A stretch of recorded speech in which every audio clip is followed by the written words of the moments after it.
Hello, everybody, and welcome to the Greyhawk channel.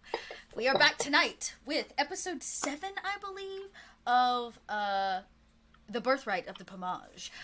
We have had a little bit of a week off. I think we are all feeling significantly more rested. I know I am than I was last week. And I am really, really excited for today's episode. But before we jump in, I want to welcome you to the channel and remind you to go ahead and follow and subscribe if you haven't already. And we're going to go around while you do those awesome things and figure out who this awesome cast is and what characters they are playing. We are over halfway through. We only have 3 episodes left. So if you're jumping into the campaign here at the end, have no fear, because they're also going to give you a very brief description of this person as we go through. So let's start with Dren, the Placeless.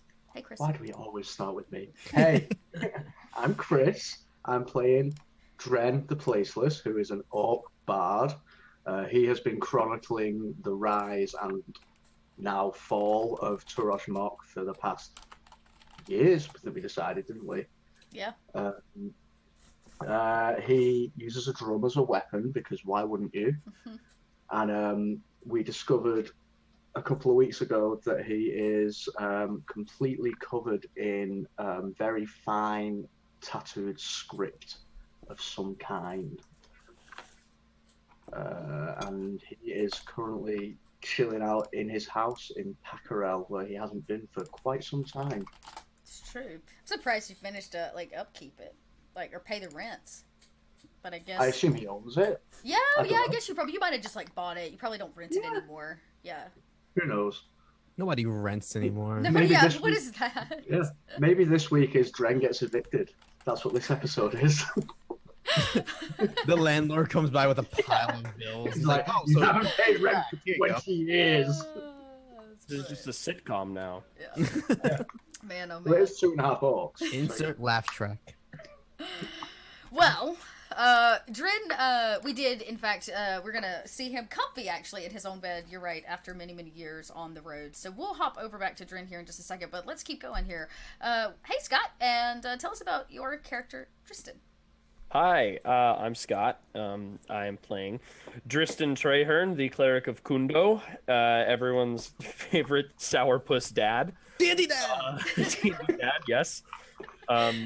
Yeah, just a guy who got wrapped up in a bunch of shit and does not want to be here and really just wants to go home to his wife and kid, but he's got a duty. He's gonna push through and make it happen.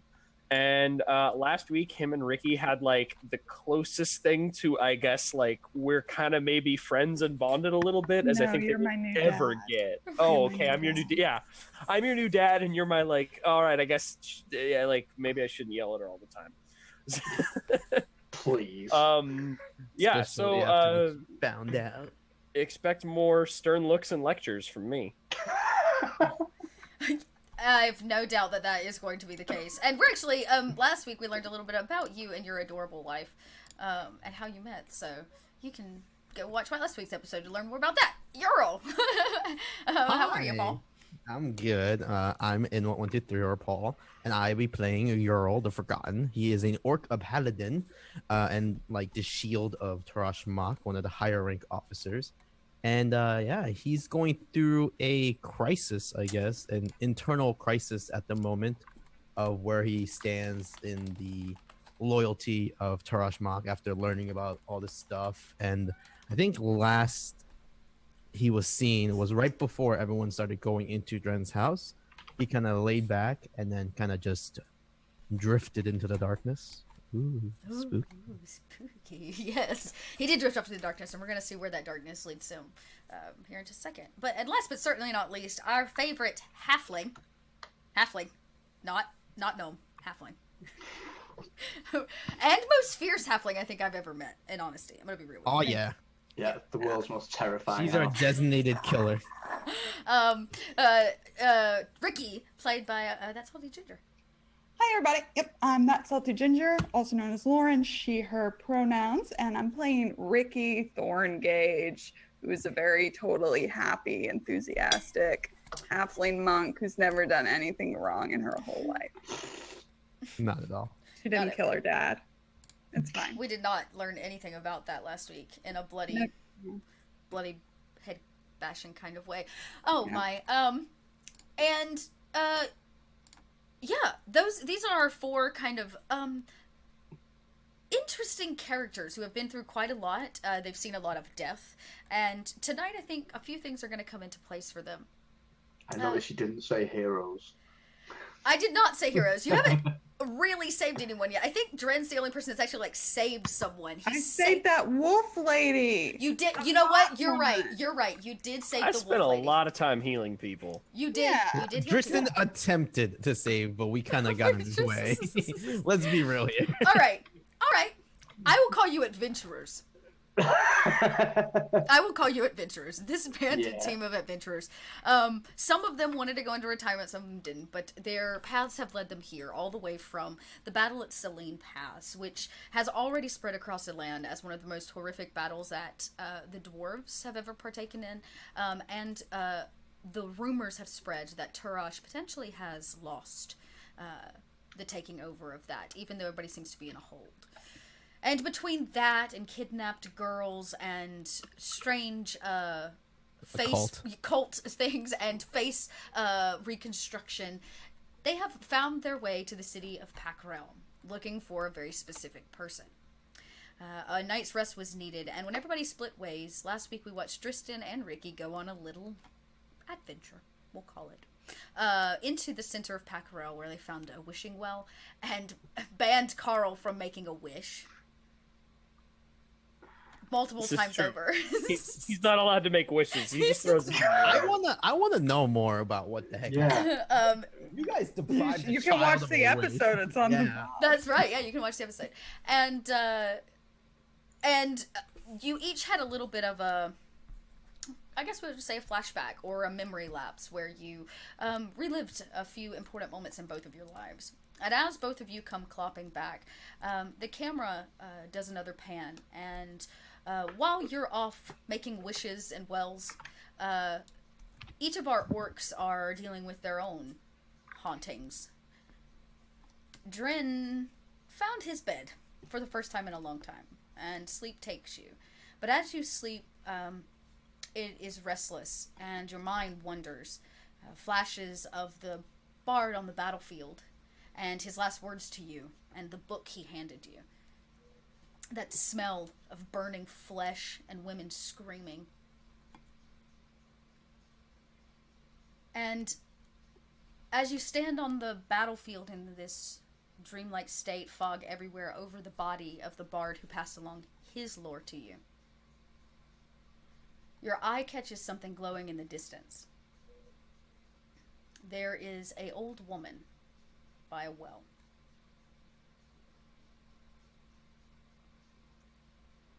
Cool. In the middle of this battlefield stands this old woman, hunched over, just staring at this well, in the center of what is actually a burning village. She seems unaffected. Cool. I guess in the manner of dreams, once my attention focuses on her, I just kind of slip towards her. Yeah. And I'm next to her.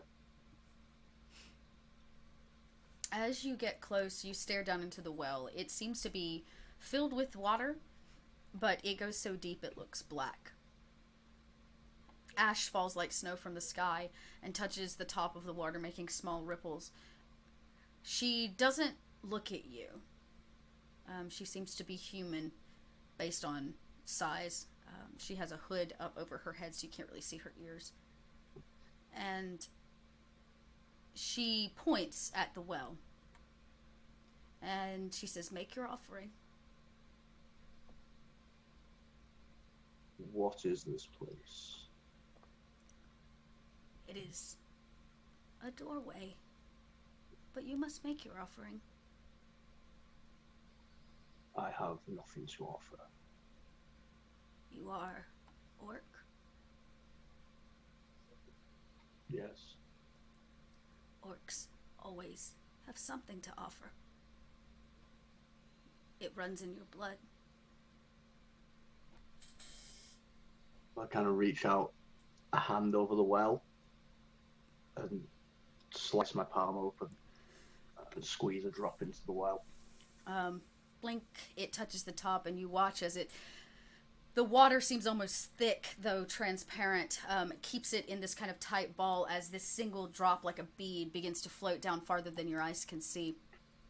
And once you think that probably nothing's happening, you stare out long enough, the entire well begins to change color, go to a deep red. And the old woman makes a move for the first time and grabs the book that is tucked under your arms. You probably didn't even realize it was there. And she takes a pen and she dips it into the well. And in this bloody water begins to scribe something. You can hear the quill scratching on the page. And when she's done, she closes it and hands it back to you, putting the quill in a pocket. And when she actually makes eye contact with you, you realize that she is blind.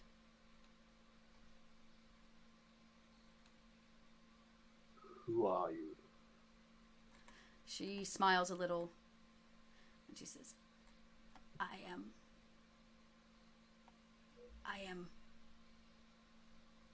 mother of the despot. Turoshmok. She turns her head away from you and looks at the water. And she simply takes a step up onto the lip and steps off. And the water doesn't splash.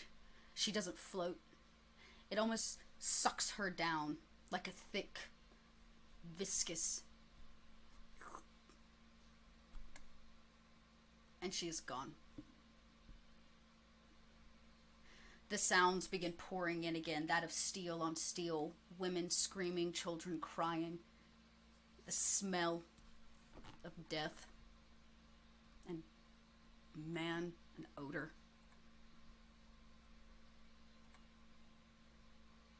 And you look down at your hands and they begin to glow, your tattoos. You can feel it burning, pulsating this fire.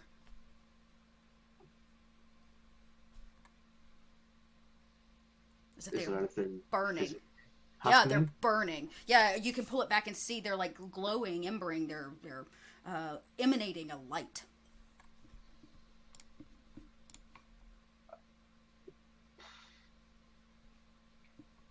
Oh, is it like I'm on fire, kind of? Yeah. Cool. I will plunge my hands into the well. Yeah, as you plunge them into the well, it grabs you, whatever it is, grabs you, and pulls you under, and the blackness takes over. And as you gasp for air, as it drags you down, you come out of your sleep, sweating, hot, like a fever. Your tattoos burning. Though not actually embering light, like you can still feel it, this ghosted effect. As you sit up, the town of Paccarel is quiet. It is dark. And you sit in your own bed.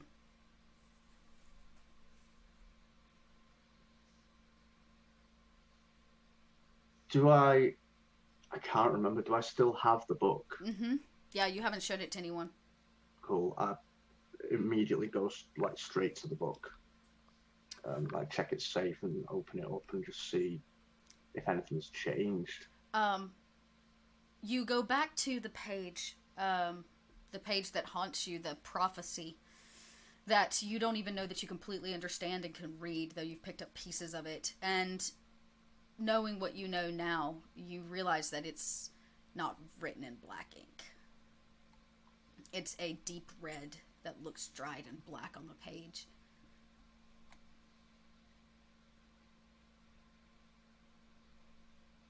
Right. Dren and Chris have no idea what this means. That's okay. It looks to be that the prophecy is written in blood.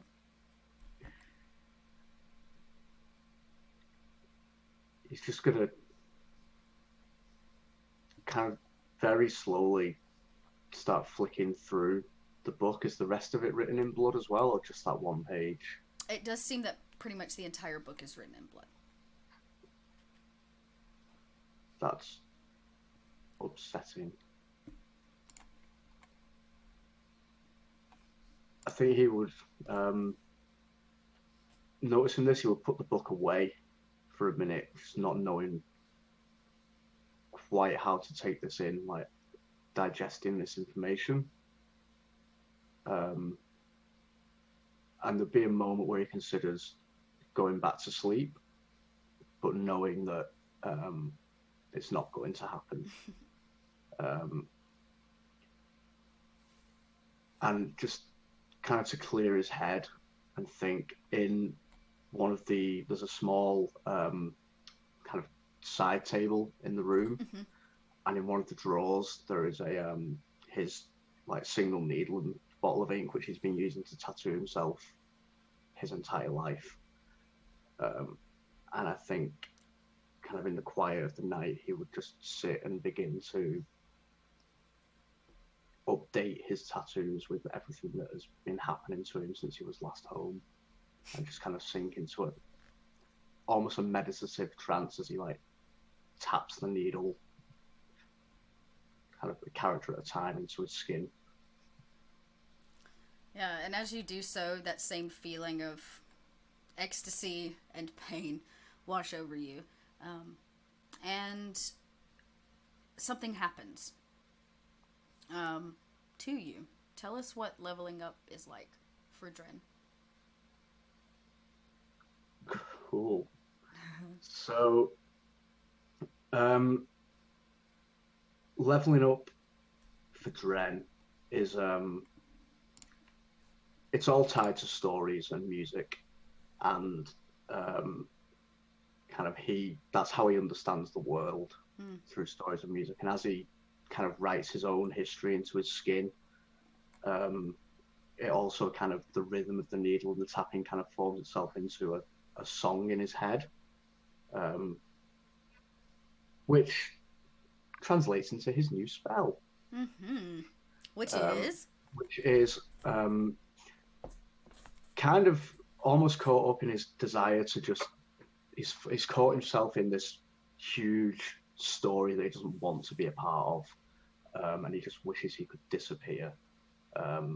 So conveniently enough, his new spell is greater invisibility.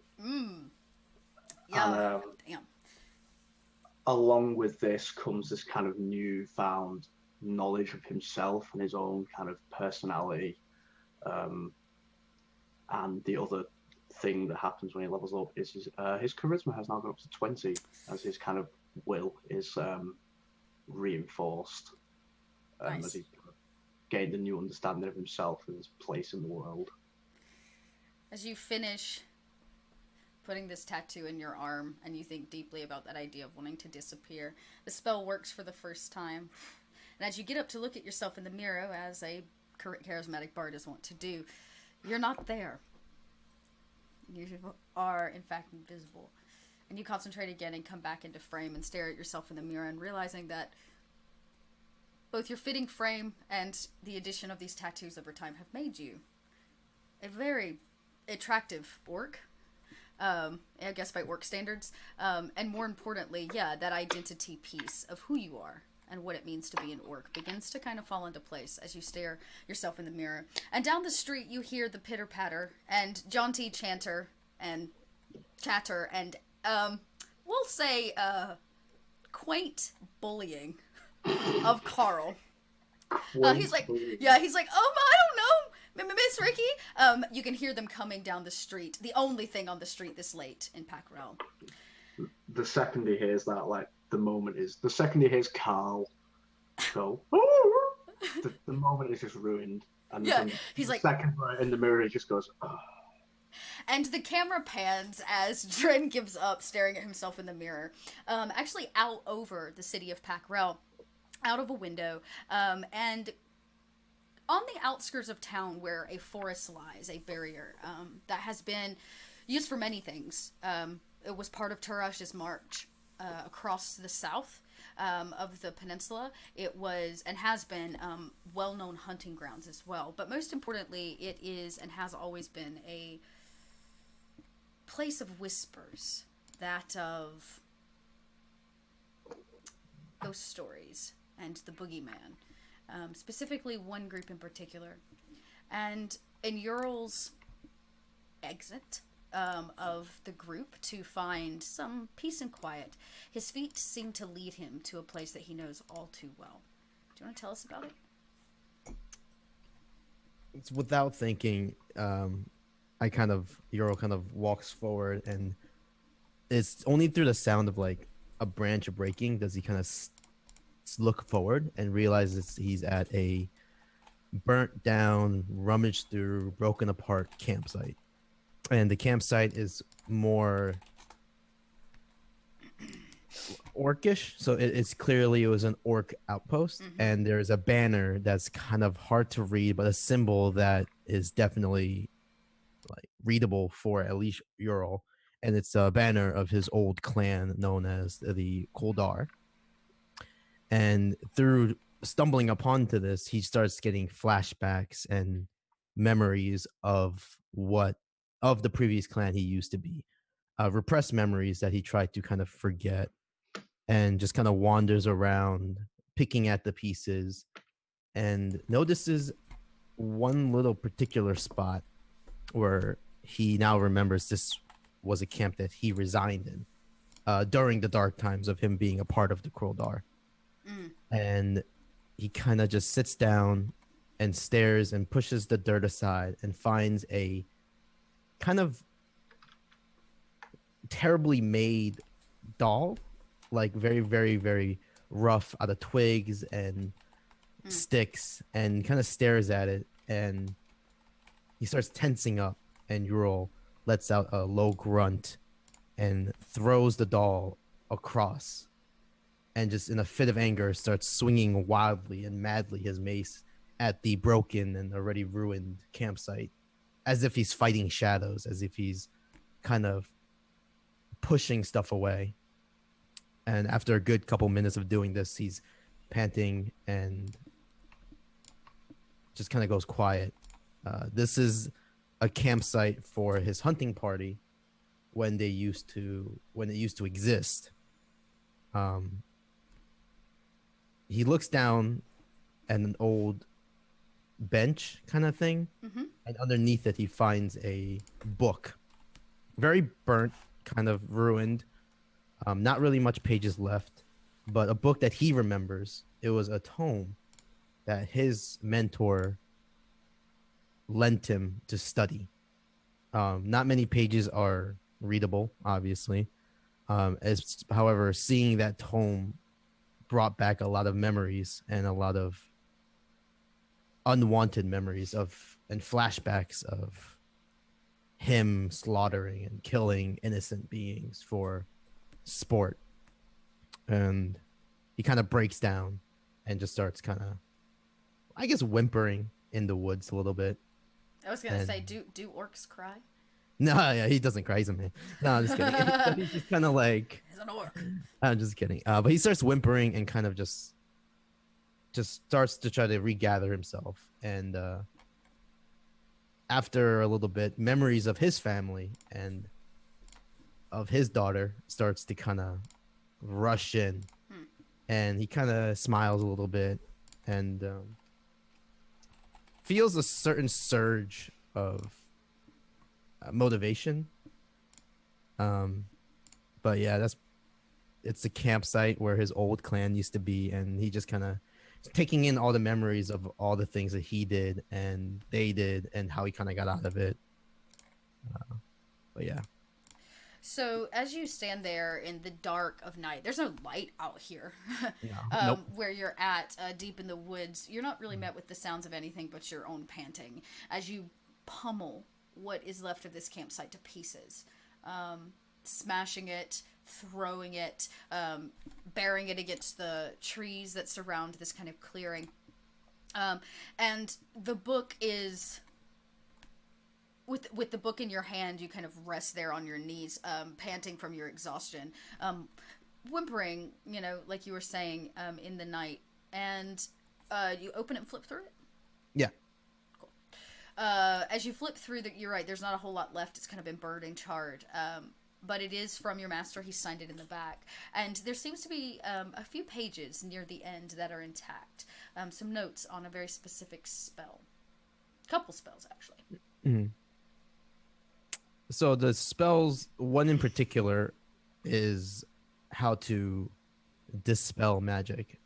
It was never really meant for his clan because they never really focused on undoing anything more than just kind of destroying it. So the scripture of explaining it was kind of written oddly, but it definitely stood out for Ural. But yeah, it's dispel magic.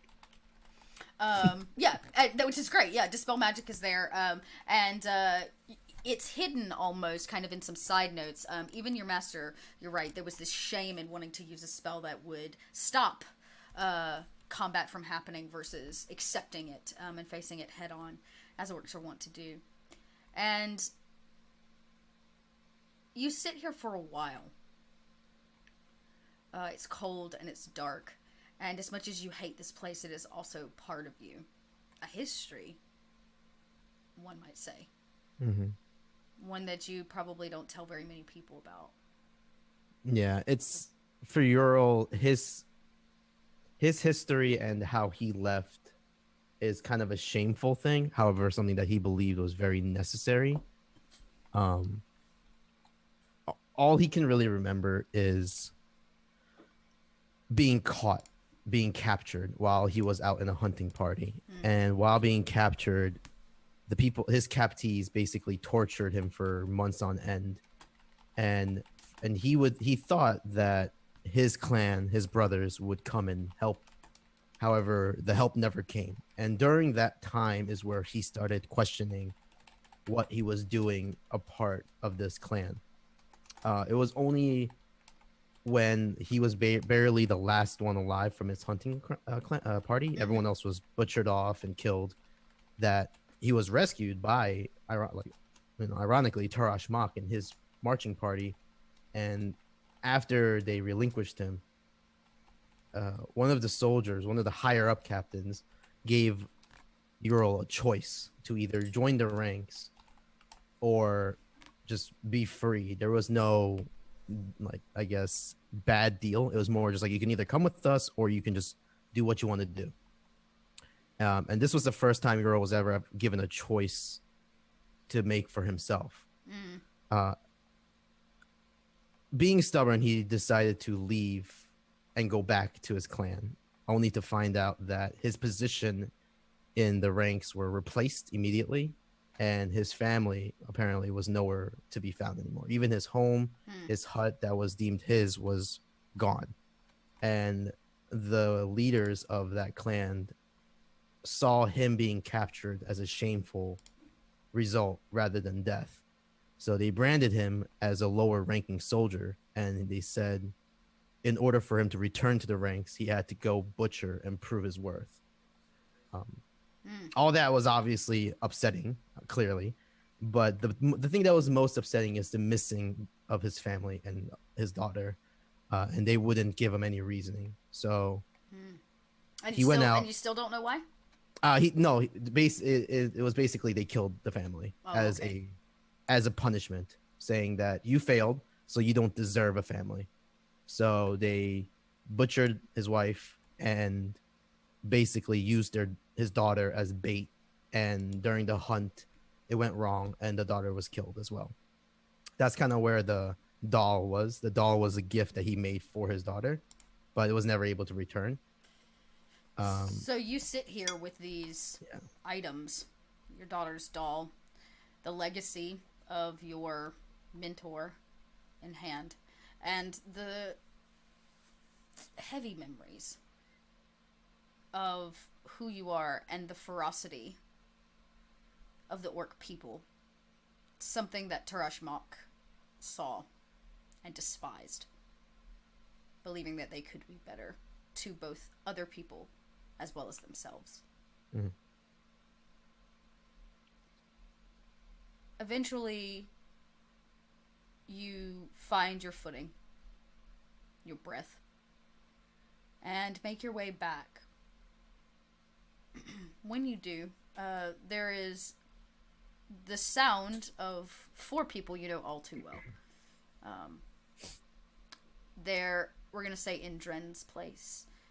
What is the conversation being had between, Dren, Ricky, and Dristan, and I guess Carl? We're not going back to the well, Carl. But they didn't get to make a wish, Miss Ricky. Oh. Hey. They're too smart for that, Carl. Don't you want to make a wish, Mr. Dren? Was this at the well in the center of town? Oh, yeah, in fact it was. Do you know that well? Yes, that well is very well known. Well. God. The well is well known. Why? Shut up, Carl. Oh, I'm You sorry.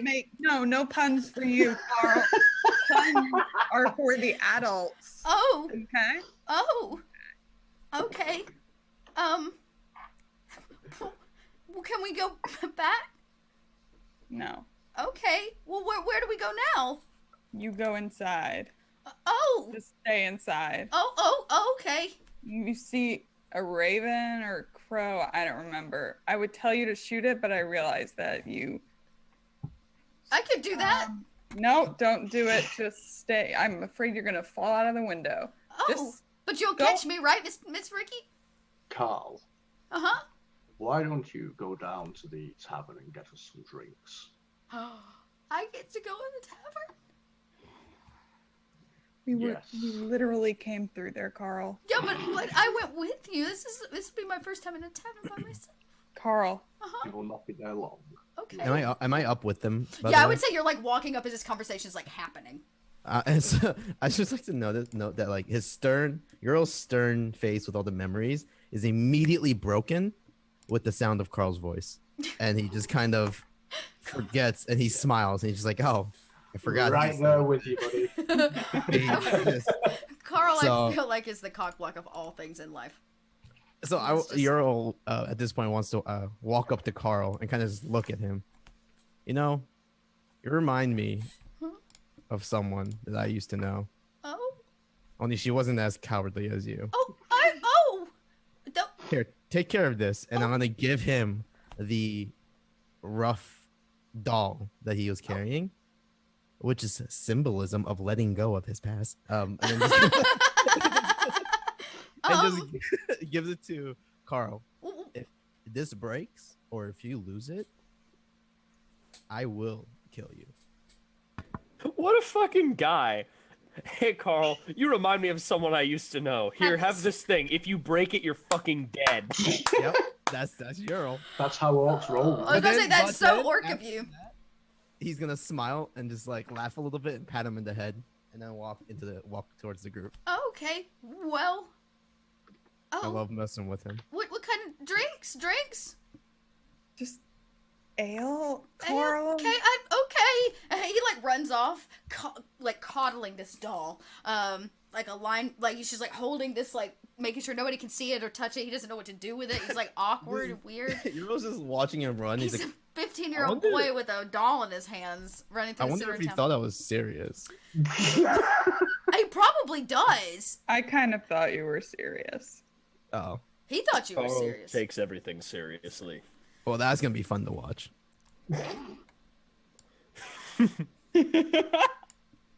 Ricky will laugh at that.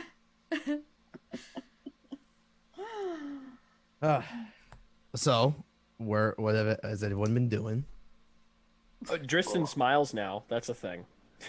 He does. Oh. So that's right. That happened. Yeah. So that are you happened smiling the right last- now? Is Yeah, no, he definitely like because Ricky brought up she laughed at that joke. No, Dristan totally does too, and that was a big thing at the end of the previous Yep. episode when you guys were gone. Like Dristan smiled and Ricky just would not let him go. Like, Oh not- damn! I definitely watched the. Yeah, I need to watch this. I didn't know the reason Yeah, behind man. that. Yep. Well, Ural's gonna take that smile and be really creeped out and be like, okay. Tristan, are you He's feeling just okay? happy to see you. That can't be true. I'm fine. I'm fine. Look, we've had a long couple of days. I'm happy we're all back together and can get this thing moving. You heard him. He's happy. I know that's very odd, but I mean, get to see you're not. Get to see you're happy. I guess. Yeah. There's different kinds of happiness, my friend. I'm happy we're back on track. That's all. Are you sure? You sure? Yes, Yeah. Ricky. You sure? At this point, you're also kind of eyeing both Ricky and Dristan back and forth. Oh like, no, that probably looks really weird. Yeah. How long have I been gone? Too long. Too I was long. about to say a few hours, if not longer. Like, you've been gone the longest, I'd say. They might have been gone an hour and a half, 2 hours total. Tristan. Hey, Ural, Yes. you like bonded. Okay. Wanted to make it sound weirder. Ural has no idea how to take this, and he's just like slowly, kind of like scared a little bit. Yeah. But at the same time, you can kind of see like it's a joking kind of. Oh yeah, okay.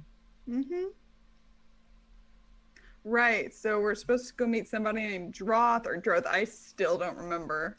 I don't. Ah, right. We're here for a mission. You know what I think? I think we should have just gone straight to the fucking swamp. That's what I think. I think this is all a big conspiracy. That's what I think. Keep us busy. I've decided. I've just decided it. Therefore, it's true. Yep. I think that's what's going on. I'm very crafty halfling, and that's what I've decided. I'm also paranoid to the extreme at this point. She's like looking around, looking for more fucking ravens. No Has ravens. Ricky realised that we're not going to get back in time to help the wolf people yet? What time? That's what you say. What time is it right now? Oh, it's probably 2 or 3 o'clock in the morning. Oh, okay. Well, By our standard, anyways. It's like early, late kind of a thing. And as... early, late. As you guys stand here on the street and having this and squandering about quest and adventuring and such, you hear the shh, shh, shh, shh, shh, shh, shh, shh, shh of feet passing kind of behind you across the street as an old woman shuffles. Guys, I can hear that old lady. My passive perception is 22 now. I can hear her heartbeat. That must be horrible to constantly hear old ladies shuffling. I can hear her. my passive is 11, so Ural does not hear. What old lady? When she's gonna die. What? Jesus. I can hear her internal clock. Ricky, what happened to you? I'm still drunk. I'm still drunk, Probably actually. a true story. Yeah. What? I turn around. Hey!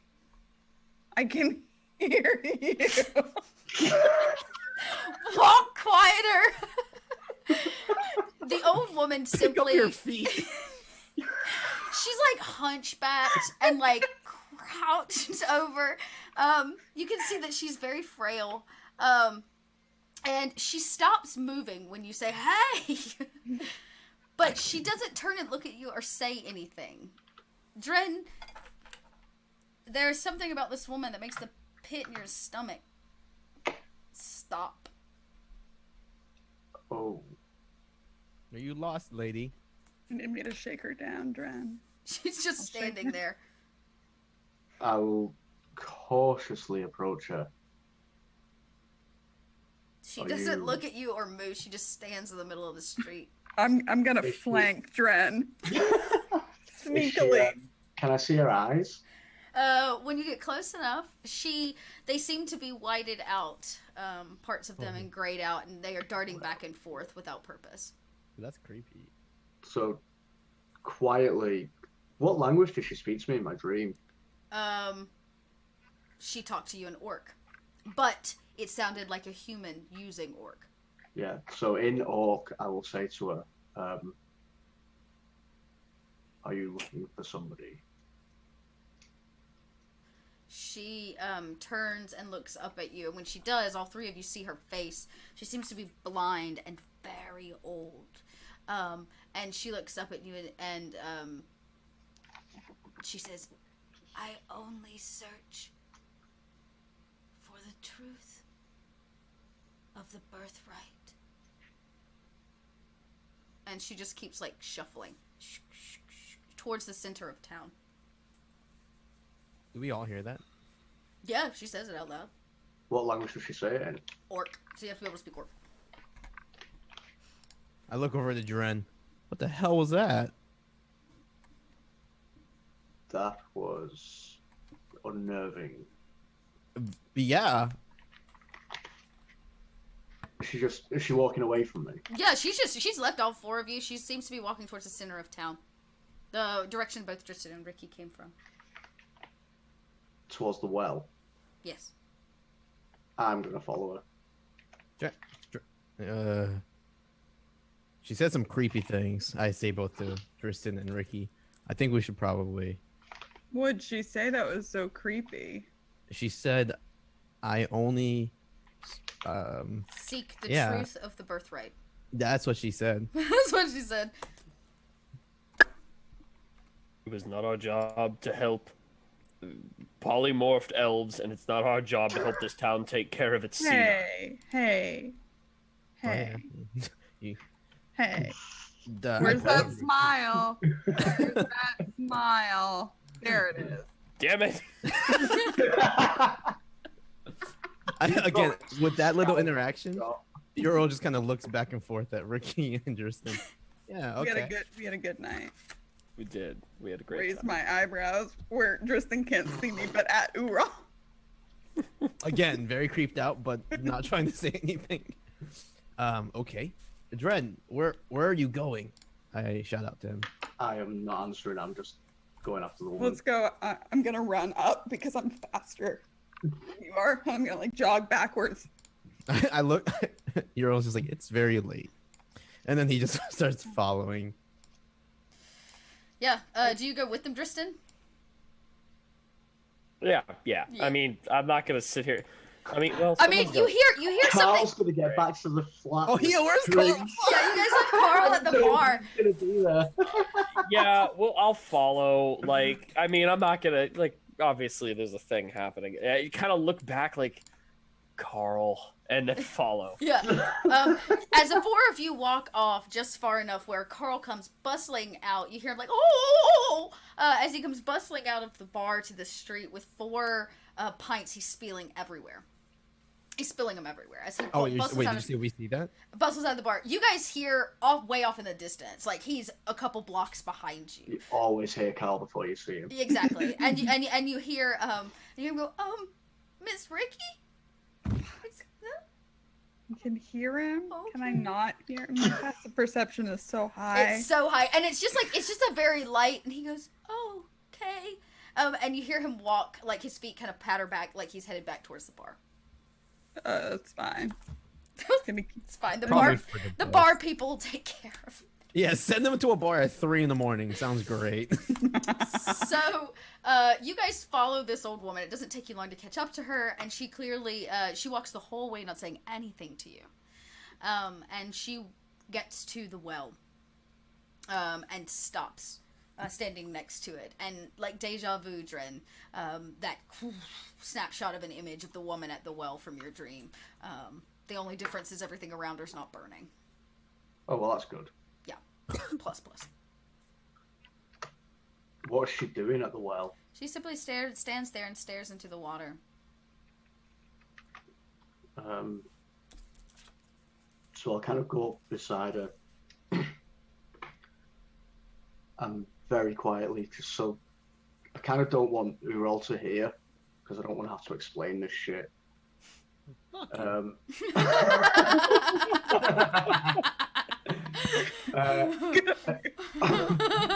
Still in awe, I will just say to her, what do you see?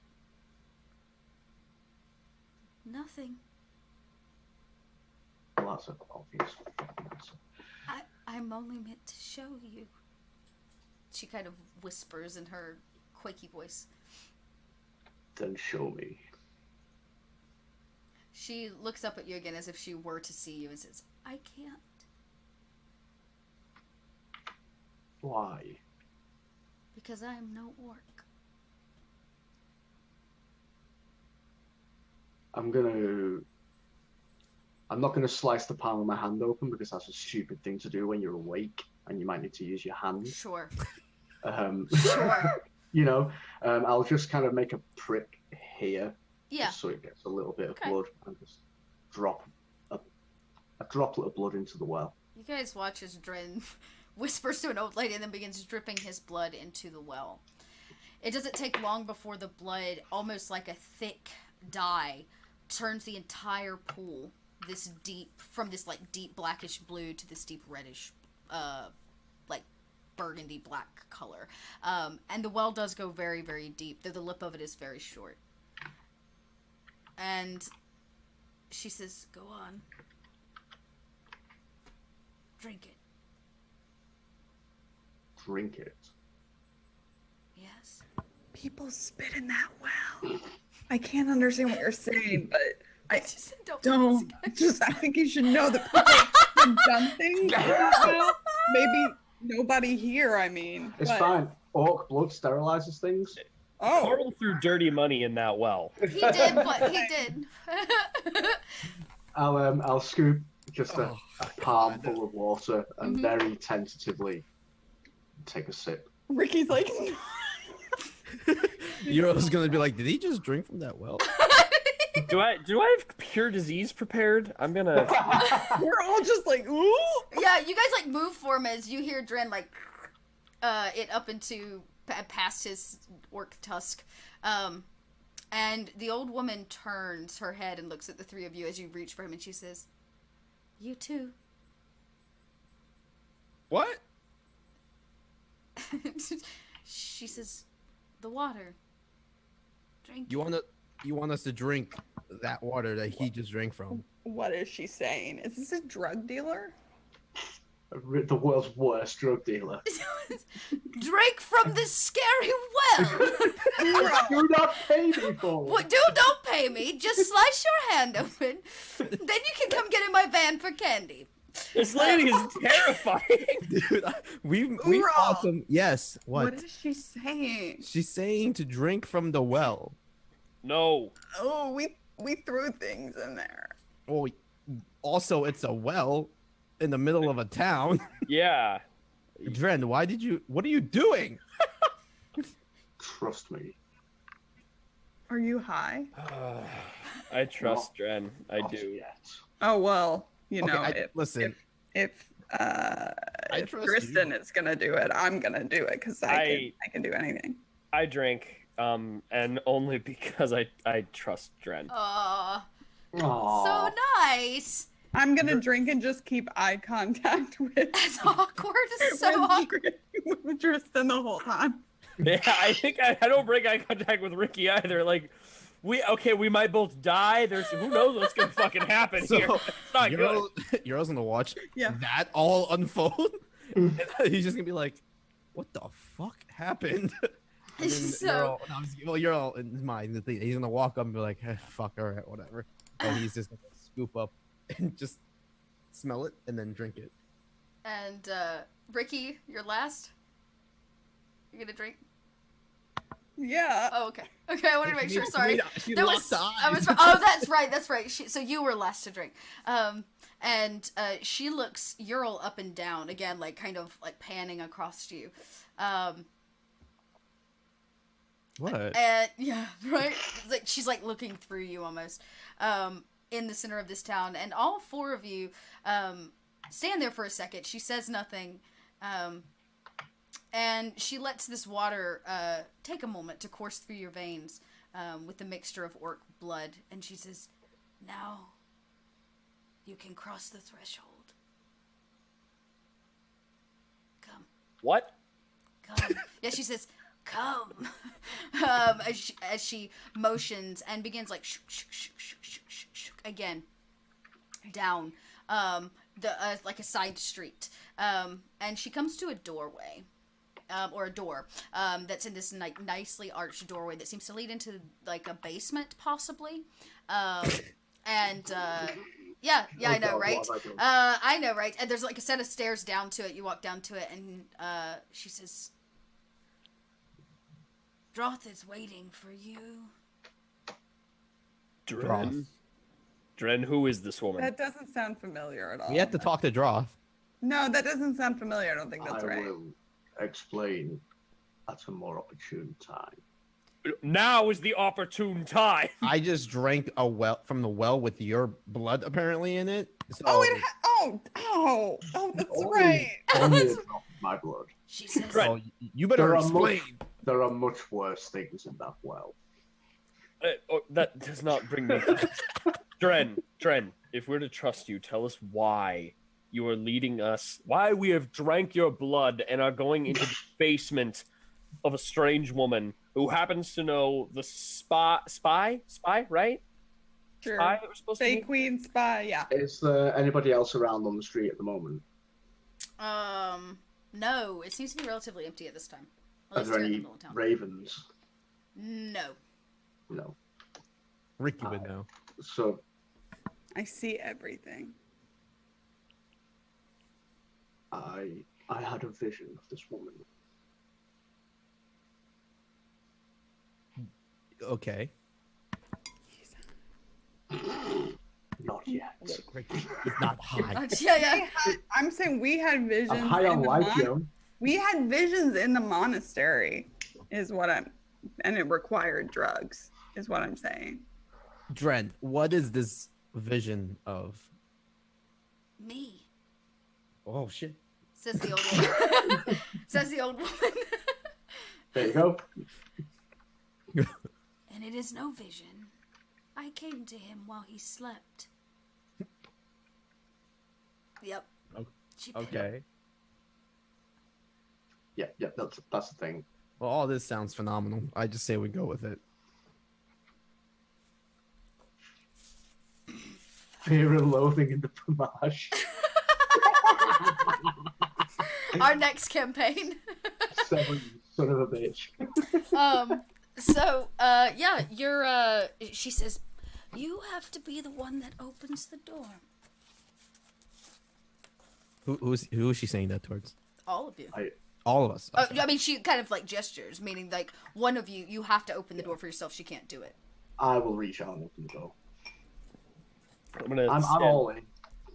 I'm standing next to Dren, and I've got like left the hammer behind, but I have the shield.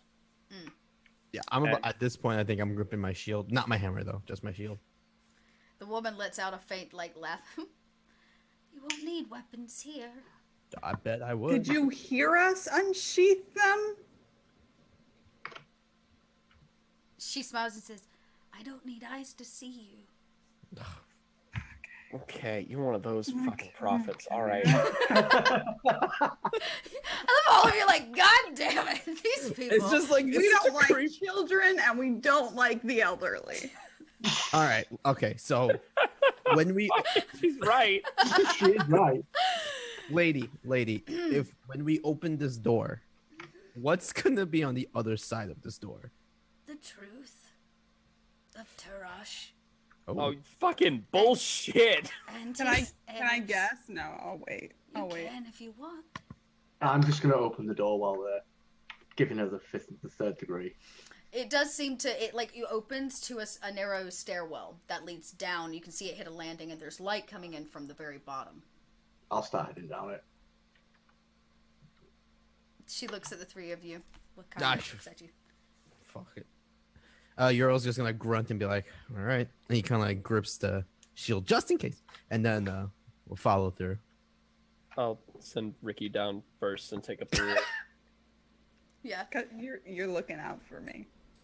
Well, I mean, if we're gonna get stabbed in the back, I'm the one who's probably gonna be stabbed the least. So I don't know how you figure that, but okay. I don't know how you figured that. So, Ricky goes down. You feel something, Ricky, as you pass through the doorway. It almost wants to, like, fight you a little, as if you shouldn't be able to pass through it. Almost like a pressure against you. Yeah, and you kind of, like, have to really push your way through it. The same thing, Dristan, as you follow her down. And the old woman says behind you, please find him. And the door shuts without her touching it. Of course. Of course.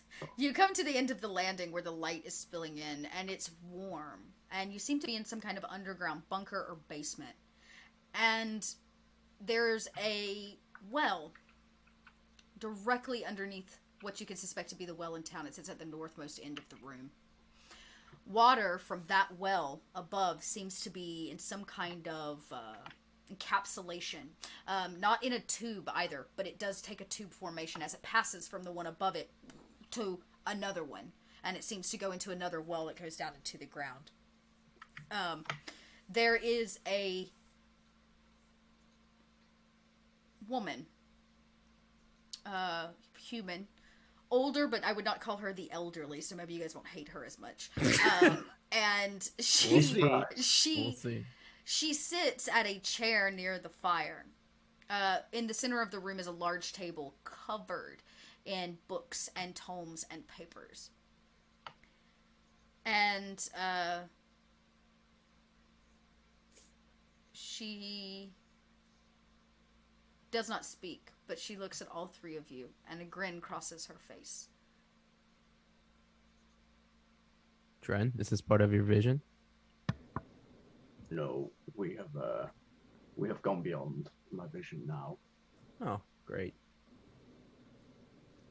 Hey, I've already forgotten your name. Oh, Sup? yes. I guess I should introduce myself. It took you a while to get here. We know. Droth. Yes. To make my purpose short, I am the mother of the despot of the Pomarj, the womb that gave birth to Tarashmak. We're all just like, what the Did you think he did not have a mother? Well, he's kind of lost of words, just like, he puts his shield away. You all look so confused. Look, we've had nary a straight answer and been through hell to get here. No, Yeah. I've got it figured out. But why don't you explain it to my friends? Yes, please explain it to us, because Ricky clearly has all the answers. I do. I'm gonna write it down. She says it is a long story, but I'll tell you the important parts only. Okay. I fell in love with a half-orc. We had a half-orc. She's clearly human or fae of some kind. She wears her hair like long, so you can't really see her ears.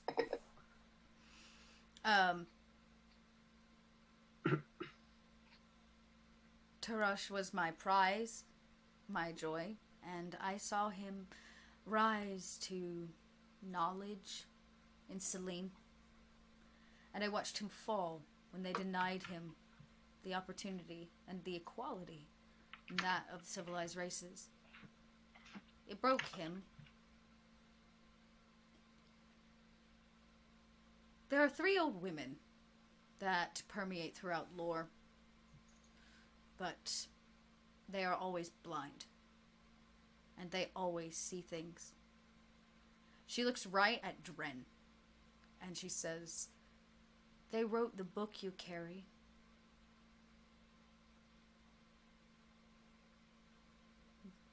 Yes, that one. The one you keep hidden, that you pretend doesn't exist. Yeah, I look over to Dren. I don't say anything though.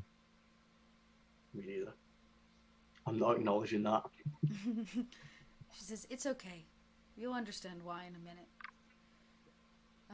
She walks over to the fireplace and kind of stokes it a little bit. And she says, This belonged to Turash. It was his first home here in Pakrel. It is the place where he planned his great invasion. He has had many a child born here. It's a secret place. When Turash had his vision atop that hill overlooking Selene, the one that led him down this path. It did not come to him freely, and it was not his vision to be had. What he saw was, well, why don't you open that passage, Dren? I look over at Dren. Open the book. I'll open the book. I am not looking at Urol. Okay, we got contact. I'm guessing you probably place it on the table or whatever between you. And she flips and she says, that one. That prophecy. The one that has haunted my dreams. And for the first time, she reads it out loud. Something that you've been unable to do because it seems to be some kind of like mixture of languages and symbols. And she runs her finger along the blood ink that has been scribed in. The birthright is upon us. Tomorrow rises a sun. A new world brought by the hands of the orc who kills the father. Double half of the warrior mock. The future of a nation demands his rise. The double half. It doesn't mean one half. It means the second.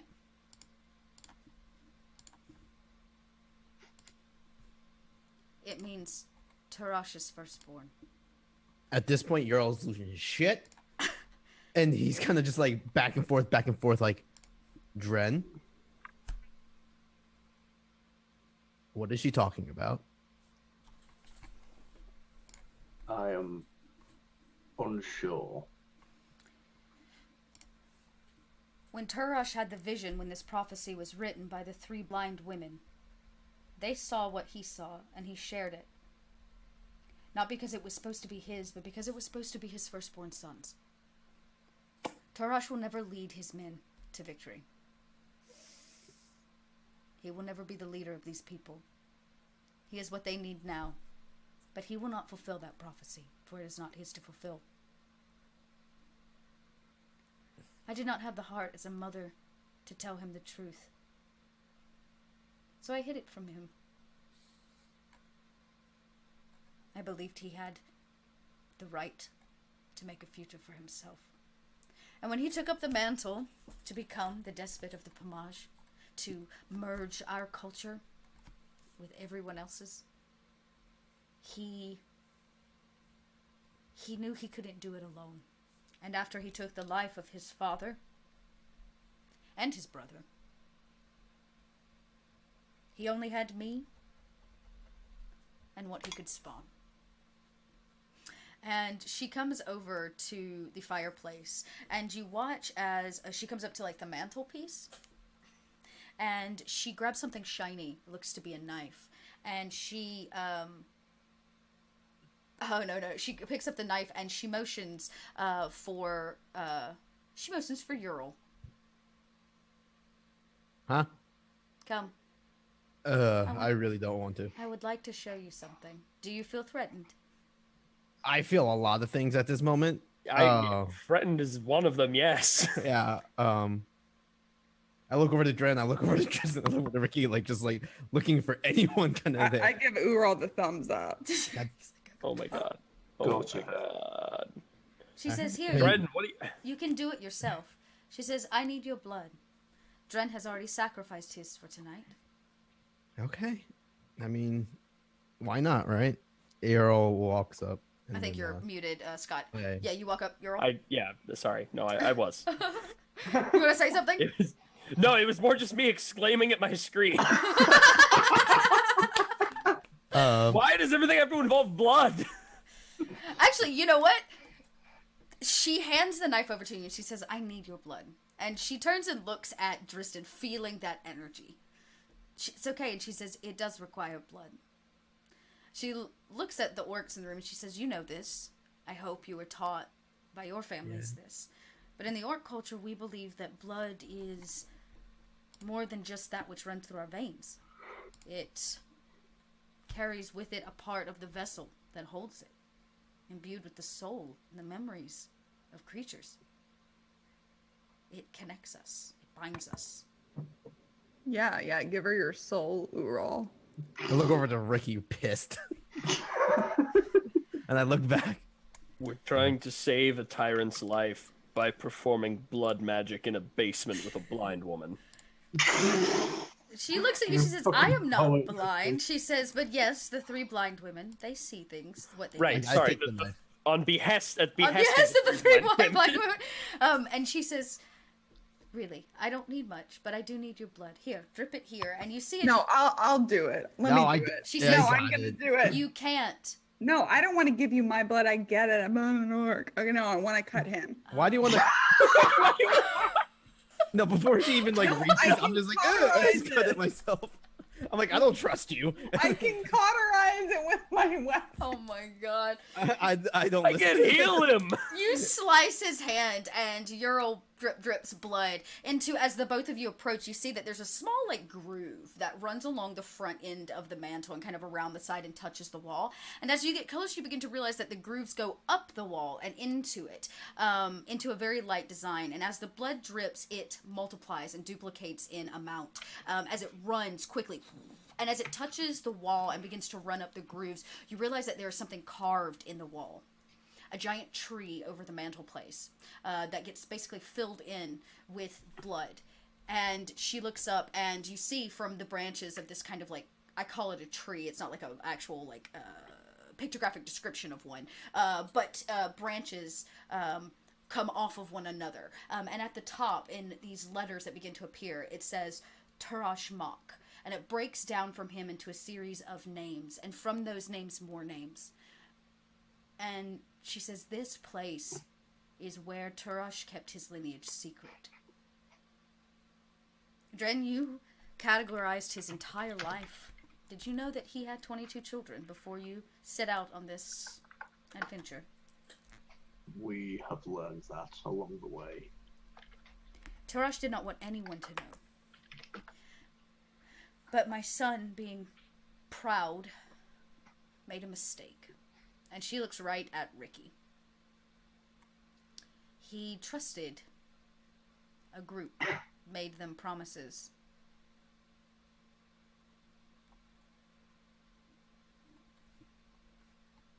Yeah. She says... Her arm, like, flies to, like, where there's still some, like, dried blood under her sleeve. Just, like, a twitch. Yeah, you kind of scratch it. And she says, a harsh group. One that promised him what it was that he saw in his vision to help him achieve that. And she looks at Ural and she says, I think it's wonderful that you thought he could do it on his own.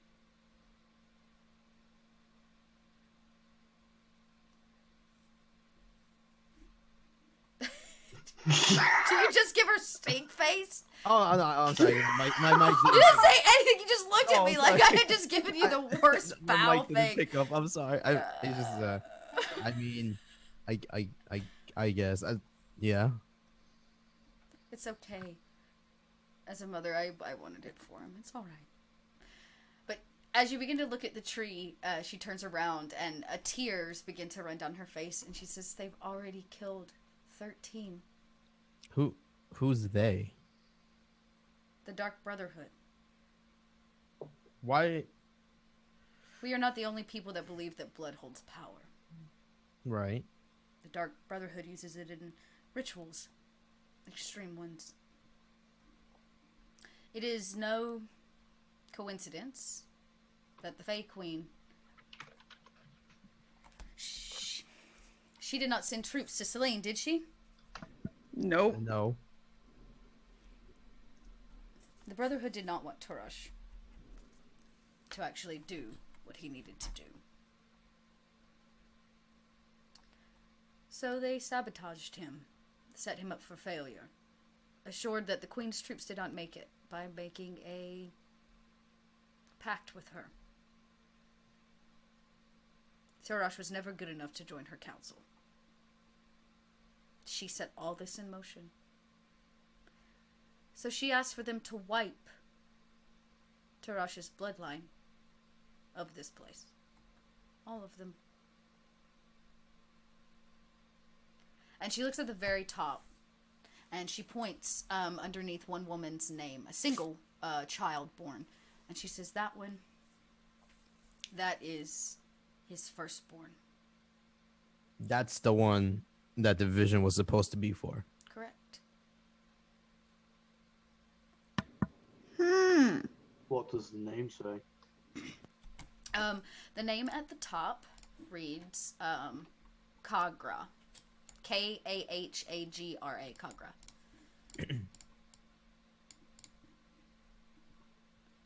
I don't exactly know what to tell you.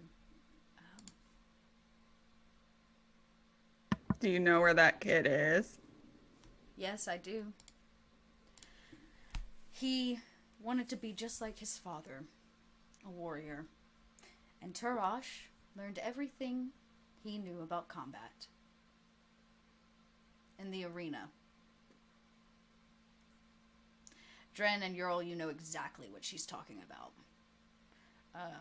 Turash spent many years enslaved, fighting in the pits for his life. It's where he learned to fight, and it's what broke him down to become more civilized. He volunteered. He has fought there for years. If they kill him, the prophecy cannot come true. And more importantly, I am firm in my belief that they are collecting his children, draining them of their blood, and are preparing to do a large-scale ritual. Of course. To That wipe sounds about right for them. not only his bloodline,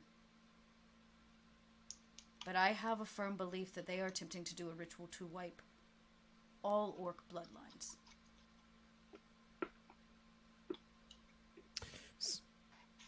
So let me get this straight. So you start off by telling me that the leader that I followed my entire life, or not my entire soldier existence, was not supposed to be the leader he is, and that he has a firstborn where the vision was the visions for him, and now there is a organization known as the Dark Brotherhood that is Or brohood. Brohood Whatever you are gathering his existing sons to sacrifice them to wipe out the orc bloodlines. Yes. That is correct. The only place and temple large enough, by my account, she kind of walks over to her table and you see that she has just like tons of research. She has like maps out, all these books.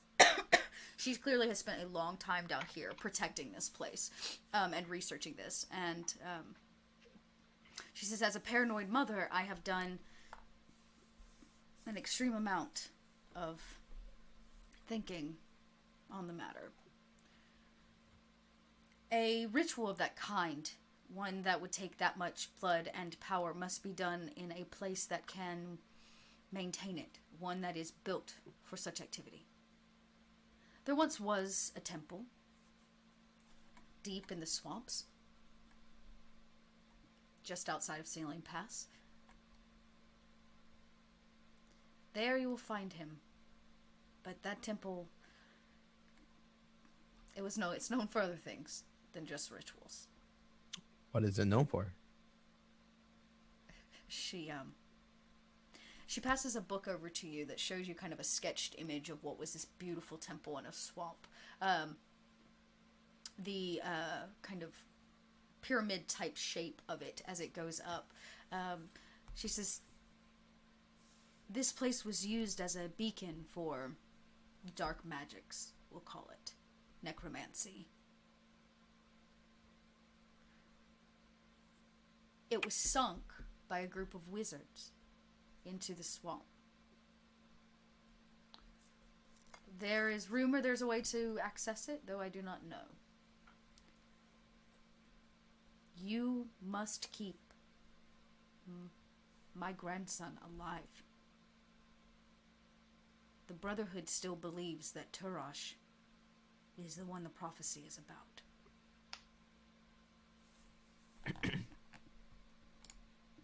So what do they plan to do with Tarash? Is he along the group that's going to be sacrificed? Of course he is. He will be the final one sacrificed. So you're thinking they already have this guy, Kagra? I don't know. You saw them take him. Yes. We know. Oh, I saw Tarash Mach leave his tent That- at night and go before humanoid figures, and he was beaten and dragged into the swamp. Okay, thank you. And now you have context for that. Yes, I have a firm belief that they have not reached Kagra yet. Like I said, Tarash kept his children very secret. This, and she points to the family tree on the wall, this was something that Tarash did. He never stayed with one person for long, and he knew that there would be many of his children he never got to meet. But it did not mean that he did not love them or care for them, so he wanted to be able to keep track of them. And as you're staring at the wall, one of the boxes off on the left goes out. Stone blurs, the name dissipates, and another tear runs down her eye, and she says, "They killed another one." Fuck. What That's the morbid. fuck? So, Metal. Right? And so you can see the places in the tree that are like out. And have gone out. Hey, Ricky, one of those was you, just so you know. No, it wasn't. That guy was not a son of Tarash Mach. How many times do we have to go over this? Oh, right. That's right. He just had surgery. Damn it. Don't be in front of his mom. Like, come on.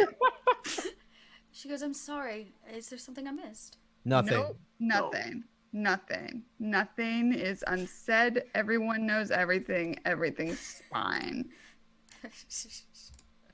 So now from going to save, well, we still need to find Tarash, but now in an additional importance, we have to find his firstborn as well. I mean, just to be fair, maybe it sounds like perhaps that his firstborn might be like a priority. Tarash Mach is the priority. I mean, have you been listening to what she just said, though? She said that they would need all of them. Right. Is his son closer than the swamp? Because listen, we were just there. I know, like, we needed to come get the knowledge and then we go back because it's like, you know, the hero's journey. We're not heroes. Fetch quest. But Where is Kagra. Kagra? He is in the arena. He's in the arena, in the pits. What arena? The arena. The arena is where Tarash Mach was. Does it have like coordinates? Do you have longitude and latitude? She says it exists just north of here, not far. See, she's helpful. She is helpful. You could easily make the trek if you wanted to. Well, Great. we should go Yeah, then I think, like, given the information, we want to. So, Yeah. yeah. as soon as possible. Good luck trying to get him to come with you. What? Oh, okay. Why would we have difficulty convincing him to come with us? Because He is the champion of the arena. So? I mean, does he know? he Does does not Kagra know? know well. who he is. Of course not. What if he was like a short walk north? Why didn't you go to him? She laughs and she says, "I could have visited him. But he did not listen to me. I begged him. He knows that he is Tarash's son. He does not know he is firstborn, and he does not know it is his destiny to lead our people." Well, I mean, that's a heavy thing to lay on somebody. Yeah, like you work that in over a couple conversations. What? How can you help us figure out any? Because if he's not going to listen to you, how can we convince him that what you said is true? I don't know, He will listen to me. but You sure about that, Dren? Yeah, look at him. Look at, whoa. His smile like, Ding. Yeah, wow. I've Oh, spent my life's work has been chronicling the deeds of his father. He will listen to me. Sure hope you're right. I hope so too. he will be an Hubris. asset to you. And if you can convince him, he may just in fact help you save his father. and they That might be also- around there watching. Yes. She says, you're welcome to stay here for the night, if you'd like. There are rooms in the back, and she stares at a wall of books. And everybody's like, no, thank you. I'm not staying in Tarash Mock's house. Well, I don't want to stay in a basement. I have No a flat, offense. thank you very much. But you did say the arena is fairly close, correct? Up north? You should be able to reach it tomorrow afternoon, easy. I feel this is very important for us to go as soon as we possibly can before, let's say, someone else gets to him. Yeah, they're fast. Fast as the ravens. You know, it's just. Thank you, Ricky. You're welcome. Oh, and she says, oh, and do hurry. The blood moon is in 3 days. What? My God. Wait, did I Burying the lead. did I miss something? Or were we supposed to know what the blood moon is? It's the moon, and it's like a timing with like rituals and stuff. I know calendars because I went to monk school. So we have 3 days to find and convince the firstborn, and then have him help us to find Tarash Mok, which was somewhere in the swamp, and save his offsprings. Correct. Like, honestly, what we should do is definitely not take him with us and like put him on a boat and just say go that way for Yeah. a while. Or it might be better to have eyes on him all the time. We don't know where the Brotherhood might be. I'd rather keep him with us. Euro brings up a good point. They might I mean, be both, close. both valid points, definitely. But I'd rather have him with us where we know Ricky can murder anyone who attempts to murder him, as opposed to letting him go off on his own, because I have a strong bet that, like, the champion of the arena, yeah, he's good, but he ain't Ricky killing orcs good. Aww. Kristen. Again, listening to the Sorry. interaction. Yeah. Just I so don't know what confused. has She's like, happened. right, I agree. You're muted. Less a compliment and more like Ricky just murders stuff. Less of a No. Ricky takes it as a compliment, though. I did. And then I look at Tarash's mom and I'm like, I don't like just like kill orcs. I mean, I don't just like, I'm not an orc. It's okay, Ricky. You don't have to explain yourself to me. Oh, we've said our names. Cool. Yeah. How did you know my name?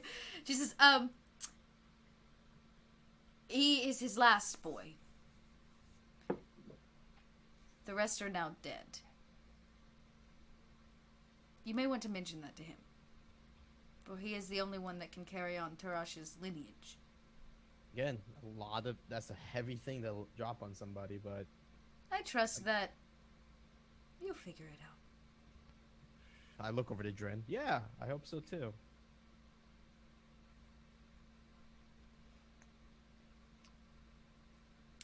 Well, No So, comment. no, yeah.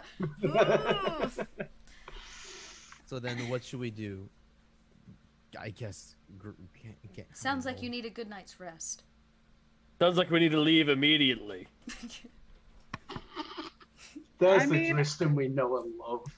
I could leave. I could leave immediately. I'm fine, actually. I'm trying to see if I have a spell that can remove. 5th edition has fatigue levels now, right? Yeah, Yeah, exhaustion. exhaustion and fatigue exhaustion levels. spots, Yeah. Like in previous editions, you could remove that with restoration, but that doesn't appear to be a thing anymore. I'm just trying to see if I have cleric spells that can remove that, so we could like leave right away, and then I can just remove it when we get there. We could take a short rest for We now, could, at least. yeah. If Yeah, if anybody anybody needed to roll up, We could do a short. We can relax for a little bit, get our Only bearings. the restoration removes exhaustion. If you have greater that. restoration does. And I as do you not stand, have greater restoration. Okay. as you stand here having this kind of conversation with her, outside of the wooden door that you entered and like up the stairwell, you hear so faintly on the street. I hear everything. Yeah, you will hear it. immediately. He's like walking down the streets looking for all of you. I'm gonna go get him. Okay. Okay. You go and exit, and you find him on street. He looks like a lost puppy. He's got lipstick kisses all over his face. He looks petrified and a little scared. You guys left him at the tavern with a lot of money, as a naive 16-year-old. Oh my god. Oh god. He's fine. Hey, Carl. He goes, oh, Miss Freaky, I swear, I didn't mean to. They surrounded me, and then they wanted me to buy him drinks. I brought you drinks, but then you guys were gone. Carl. Mm-hmm. I'm so disappointed in you. No, Miss Freaky, don't be. Please. How could please you don't. do that to Miranda? Please don't. And what Miranda. about Carla? I didn't touch her. Who's Carla? You said he was in love with a girl named that's Carla. right. That's right. I did say that. I have a steel trap of friendship nuggets and RPG notes. Except for draw. That name, you like cannot. Except for relevant. You guys, so what did you find? Don't worry about it, Carl. Oh, where's everybody else? They're coming. Are we gonna get some sleep? Nope. I think you've had all the rest that you need. But I didn't get any rest, Miss Ricky. I was watching your drinks, and then the ladies came. I want. This Earl is gonna come out and he's be like, "What is taking so?" And I look, and he looks at Carl. Hi, Mr. Earl. He just walks back inside. Wait, no, oh, are we going down into this basement? And he like follows you down. Nope. I grab him. Oh. Oh, He's okay. a tattletale. He ain't telling no one nothing. He ain't knowing nothing. What's down there, Miss Ricky? Don't worry about it, Carl. Just, can I know?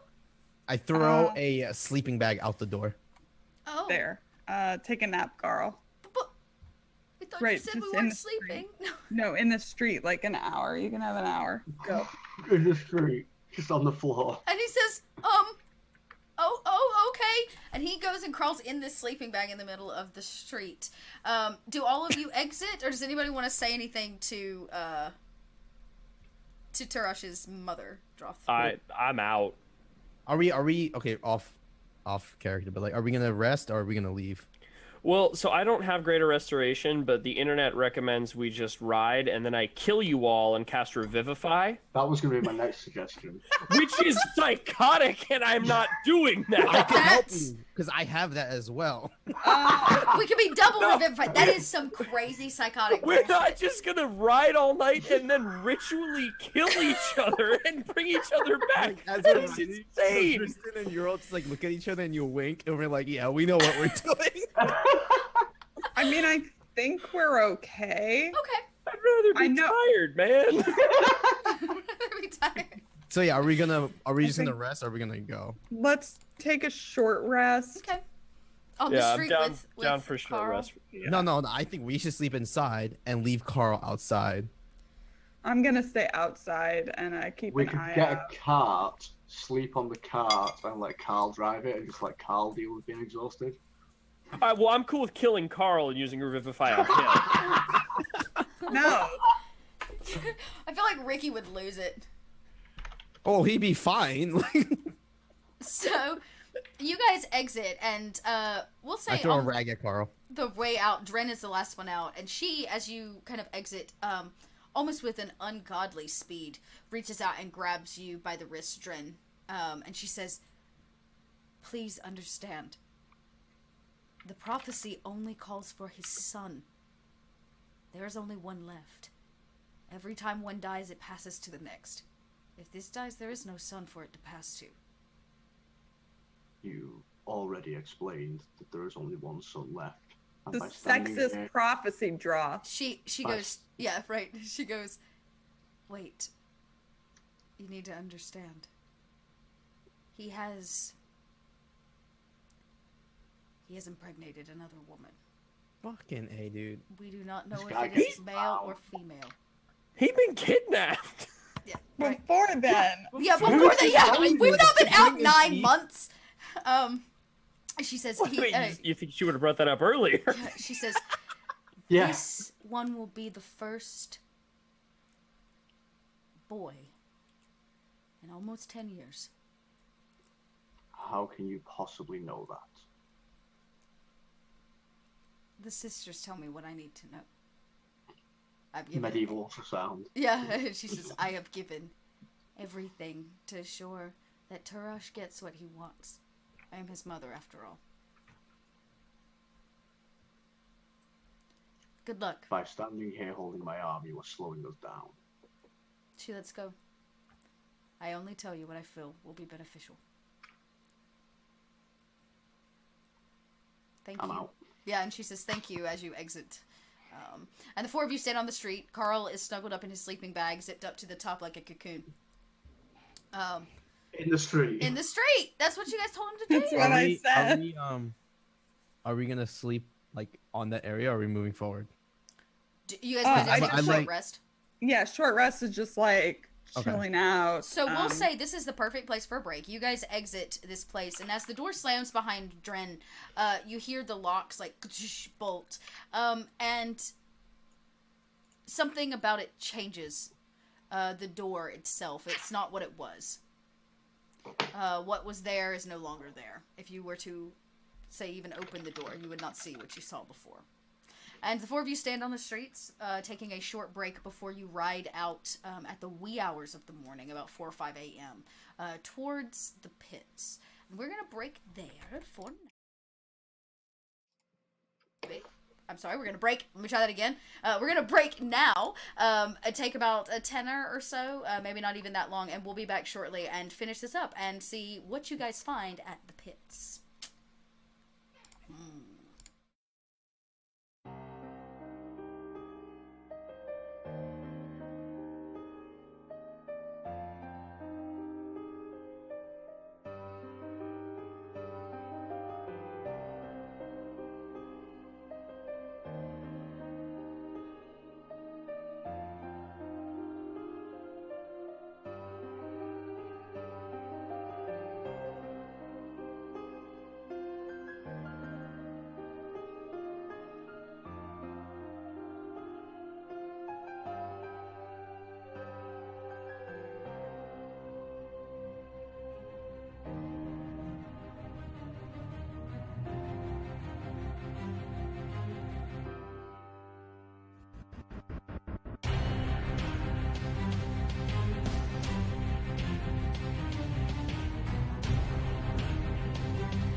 everybody.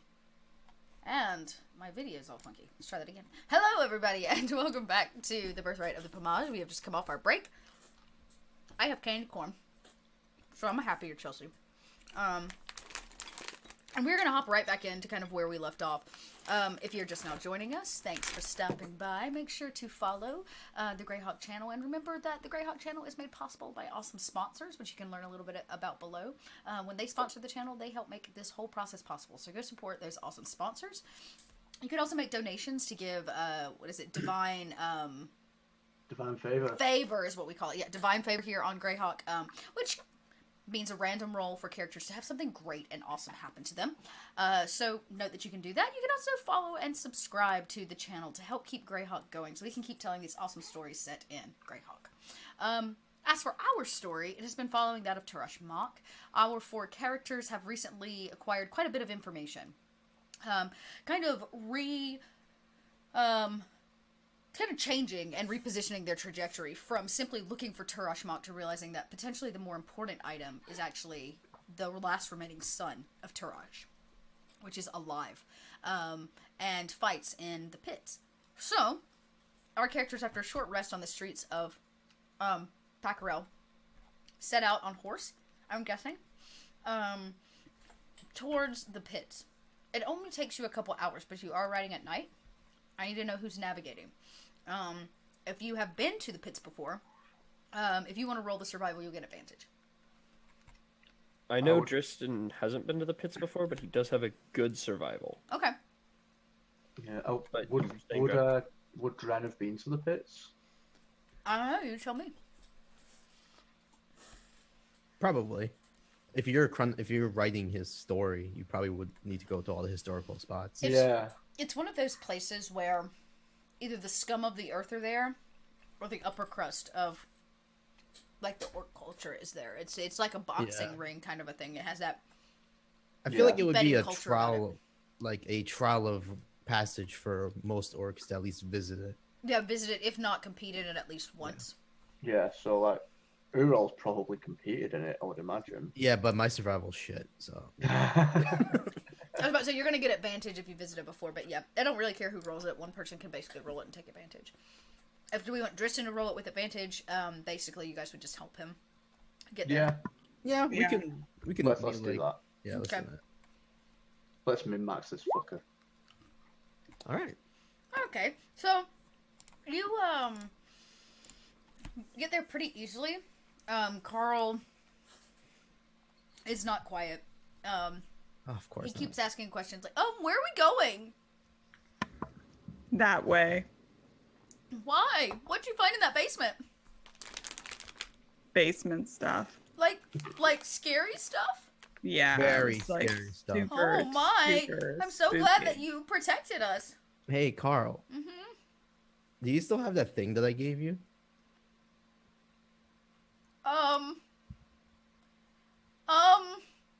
Yes? And Carl vigorously searches, like, his person and his jacket pockets, and he goes, yeah, it's right here, Ural. All right. Just want to make sure. And he, like, holds it up, and he, like, quaintly tucks it back on the interior jacket, or pocket in his jacket. As you guys ride up on the pits, they are, the smell is what you catch first. It is atrocious. It smells of death, and fresh meat and blood, and the air remains stale as you ride into the area of the pit. There seem to be some housing facilities, probably barracks for the soldiers, and then you can see the actual pits themselves, built similar to a coliseum. The pits have a few entrances that all seem to be closed off because it is morning, I guess you could say. You guys probably ride in at, 8 or 9 o'clock. It's sun's coming up. And this area seems dead except for the stables that is going on, and you can smell food cooking, but it's not appetizing food. Pit food.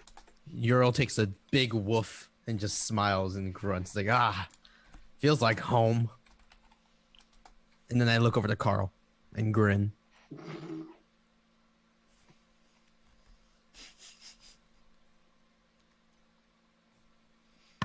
Cool. Smells like a cesspit.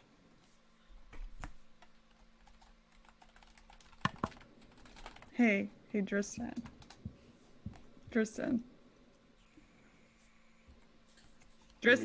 You're muted. What? I muted my audio too. I'm sorry. I new mic. I'm trying to figure this thing out. What did you say? I said, hey, Tristan. Tristan, Yes, Ricky. where's that smile?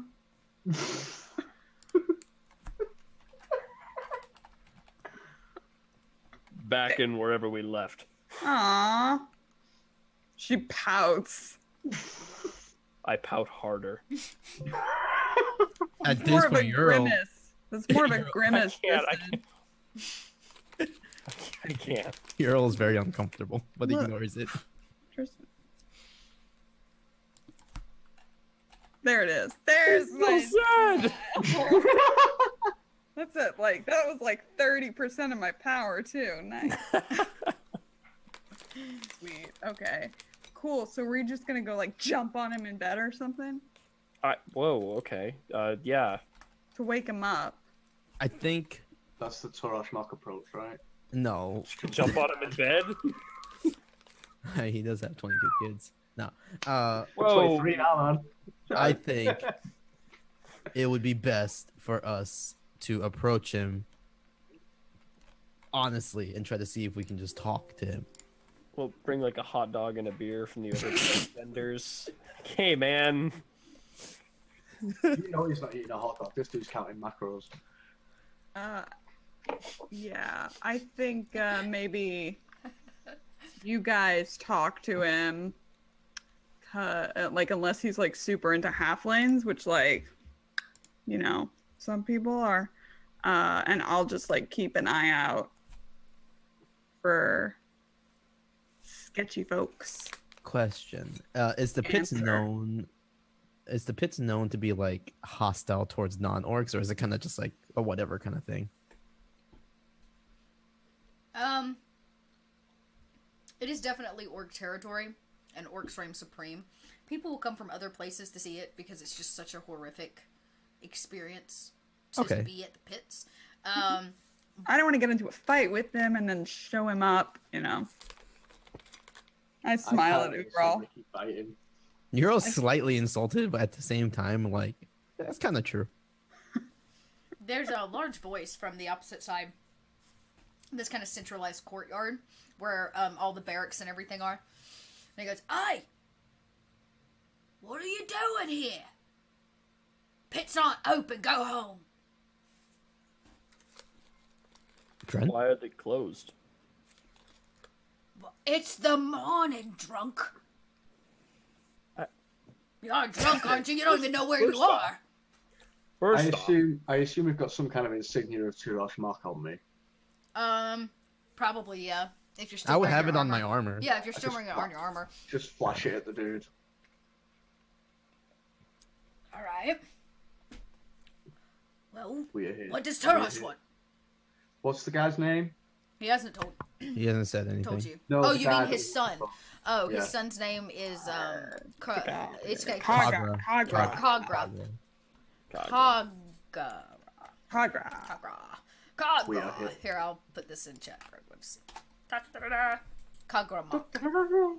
We are here for Kagra. Whoa! I kind of like tried to stop before Dren says it. We don't know exact. I whisper this in to Dren. We don't know exactly who is and is not here. It may be best to go into this a little low key. he already said the name. Well, I was trying to stop him before he said the name. Oh, okay. So he hears the name Kagra because he's like across the.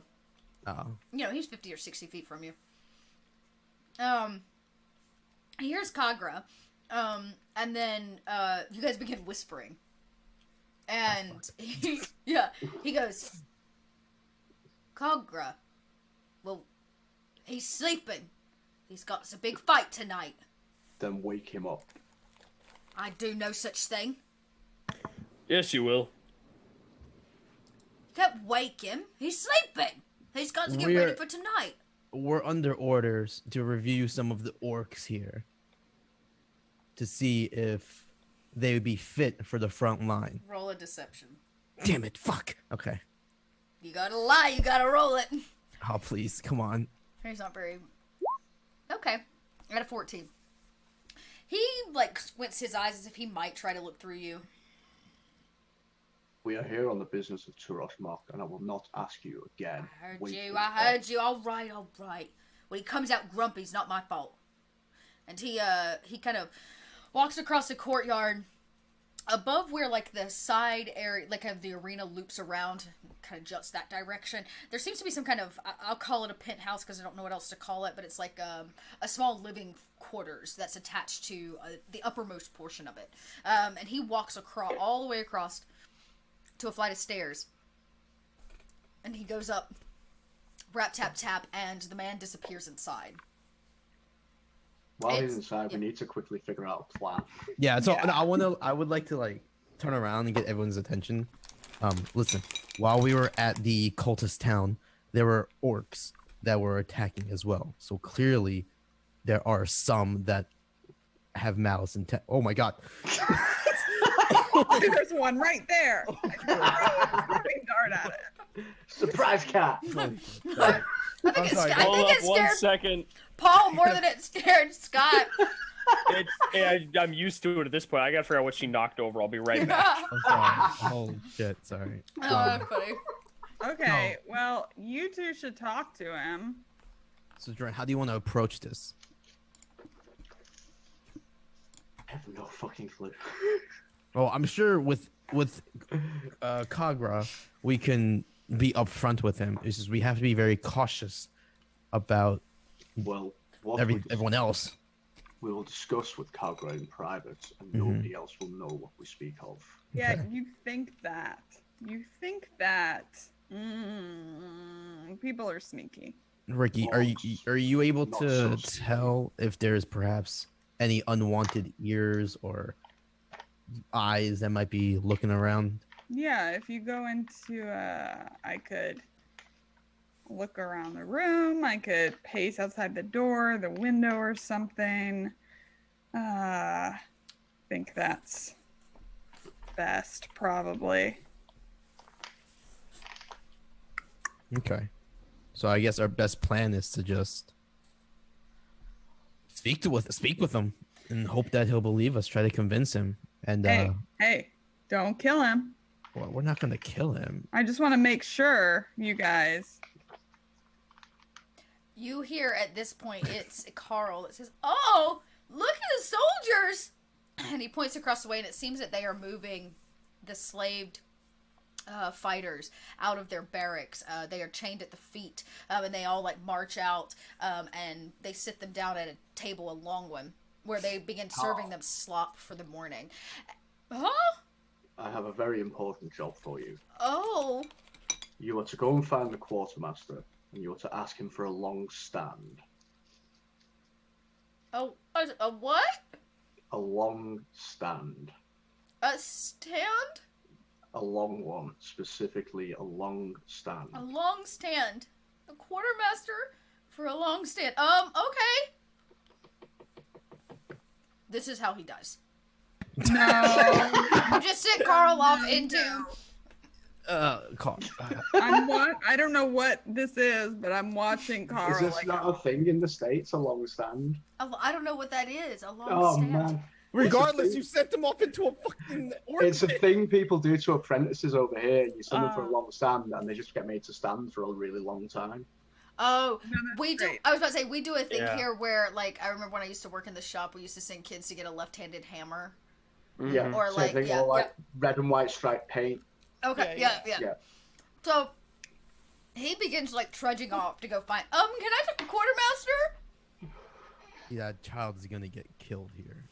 The I orc said, prepared Revivify. It's fine. Oh my goodness. Okay, you guys just do your thing. I'm gonna look around for sketchy folks. Well, you're surrounded by orc prisoners, which look of the sketchiest kind.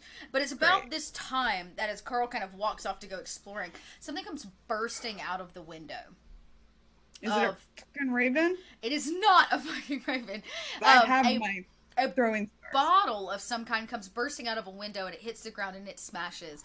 So it looks like there is a tiff going on inside of the penthouse, and you can hear the of like orc arguing, and a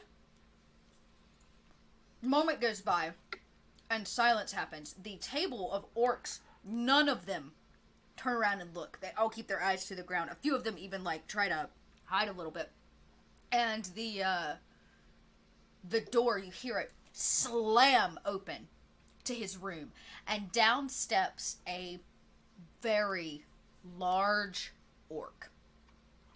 Technically he's a half orc, but stands tall and broad, like his father, and he wears almost nothing. And he comes, no shoes, nothing. He comes bursting down, and he just growls out of his mouth with these two giant tusks. Who likes me? Gonna push Trent forward. Yeah, I pointed at Ren. Kagra. You are Kagra. He stands there, like I said, not even a loincloth, like he has bare bones. I've seen swinging dick before. I was about to say, and he's just standing there. Jesus. Like, clearly he was sleeping naked, and you guys all woke him up, and he's pissed.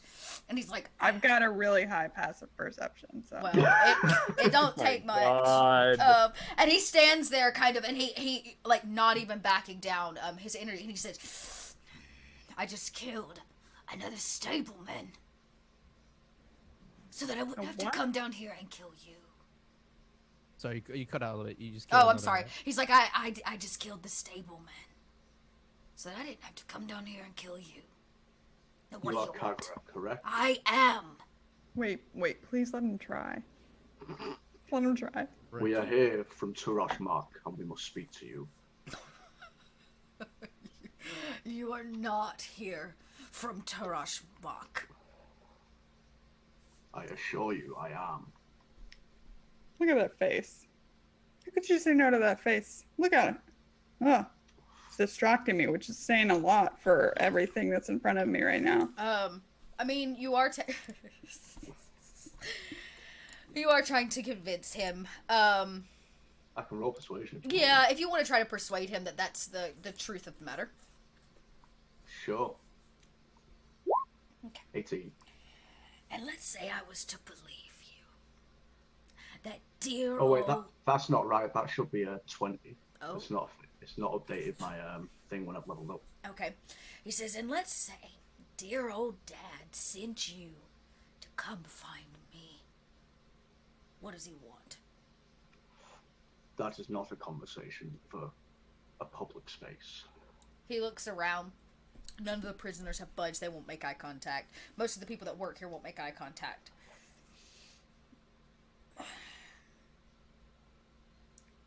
I make striking eye contact with him. He looks down at you and like squints a little. Are you making eye contact with his eyes or with his eye? I think his eyes. With his eyes. I'm gonna God. do my Scott face and just. I'm not. No, I'm looking at Have his some eyes. class, Dren. Right? Says That was the pure half Chris, orc. that Yeah. wasn't Dren. He Yeah. I know. Yes, I'm looking in his eyes. I'm sizing him up. he I'm steps. sizing up his martial prowess. Y'all need to pick your words. You all need Jesus, okay? You all need Jesus. That's the proper word. When Ricky gets sassy and like makes constant eye contact with him, he does not budge. He seems so uninterested, but he steps forward like into your space. You can feel the heat coming off his body, and he looks down at you. Very close. You're very close. And he looks down at you, and he says, I find it difficult to believe my father would work with a halfling. At this point, Father does I'm gonna not work step with a up. halfling. I work with a halfling. Your father works with me. I mean, he's a half orc. I'm a half ling, so it kind of works. And I Kagra. smile. Ricky, please. Kagra, I we are laugh. here. Shit. He goes, I am finding it unappealing speaking to all of you. We get that reaction a lot. Listen, Kagra, clearly you don't have too much time for us. However, we have urgent matter regarding your father. Is he dead, it's- finally? Perhaps, but you won't find out unless we go someplace private. Fine. Follow me. And he leads you to his, it looks like he's leading you back to his, like, little sleeping quarters, penthouse type arrangement. Euros follows and he's You just guys like all follow? rubbing his temple. Yeah, I'll follow. I hate this. As you come up to the flight of stairs that go up into this stilted penthouse, excuse me, he opens the door, and there lays the body of the man that you guys sent up to wake him. I'll just step over it. Yeah. He's clearly smashed the skull in against something hard, probably the floor, based on the broken floorboards. You might want to get that cleaned up. I don't clean things. And he sits down in a chair. Privacy. Now, would you make quick of this situation? Today's leg day. Oh my god. Of course, today's like. I hate him. I hate him. I hate him. I hate him. I want to attack him. Let me. No, please. This is my fist. Ricky's like, I just want to stab him a little stab. I kind of see Ricky like itching. I kind of just put my hand on his shoulder, just like, please, not right now. Well, Fuck, I don't know what to say to him now because he doesn't give a shit about his dad. It's fine. We can figure it out. No, like tell him like he's got like a great destiny full of fortune and glory ahead of him. why is she whispering? It's nothing. Don't worry about I it. thought Listen, we were- I have a condition. I She's see not reasonable. whispering, she's just very small. You can't hear it very well. I'm so small and Speak like, up, halfling. I'm so small and weak, I bet.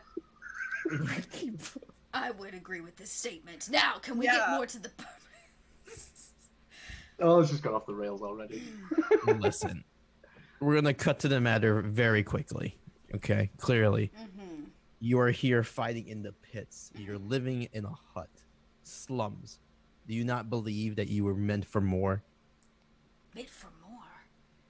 I have hundreds of thousands sometimes of people chanting my name. Oh, are you like a performer? You like a singer? Kind of, if you consider killing as an art form. Oh, so you're like, are you like good at it? That's crazy. I wouldn't have thought that. That's so weird. Lauren's sass tonight is like pouring off of the screen. It's so. We are here to bring you news in the sense of something larger than just crowds. Okay? I'm just gonna get straight to it. We need your help. I'm just gonna be real. We need your help to find your father. Posh, I shall do no such thing. If he's gone missing, it's because he wanted to go missing. Oh, I get it. You're like really super like comfy, cozy in your lifestyle. You don't want like a real challenge or anything. Okay. I did not expect that the Real- Great Kagra would be afraid. Of I am me. afraid of nothing. What do have I to be afraid of? You said my father has gone missing, so? So do you not hope for glory, more glory than this place can bring you? This place has brought me plenty of glory. And Okay. it will be my ticket to more. What if we could offer you the opportunity to succeed where your father has failed? That is a funny statement coming from, what? A general? A captain? What are you? You play his drums?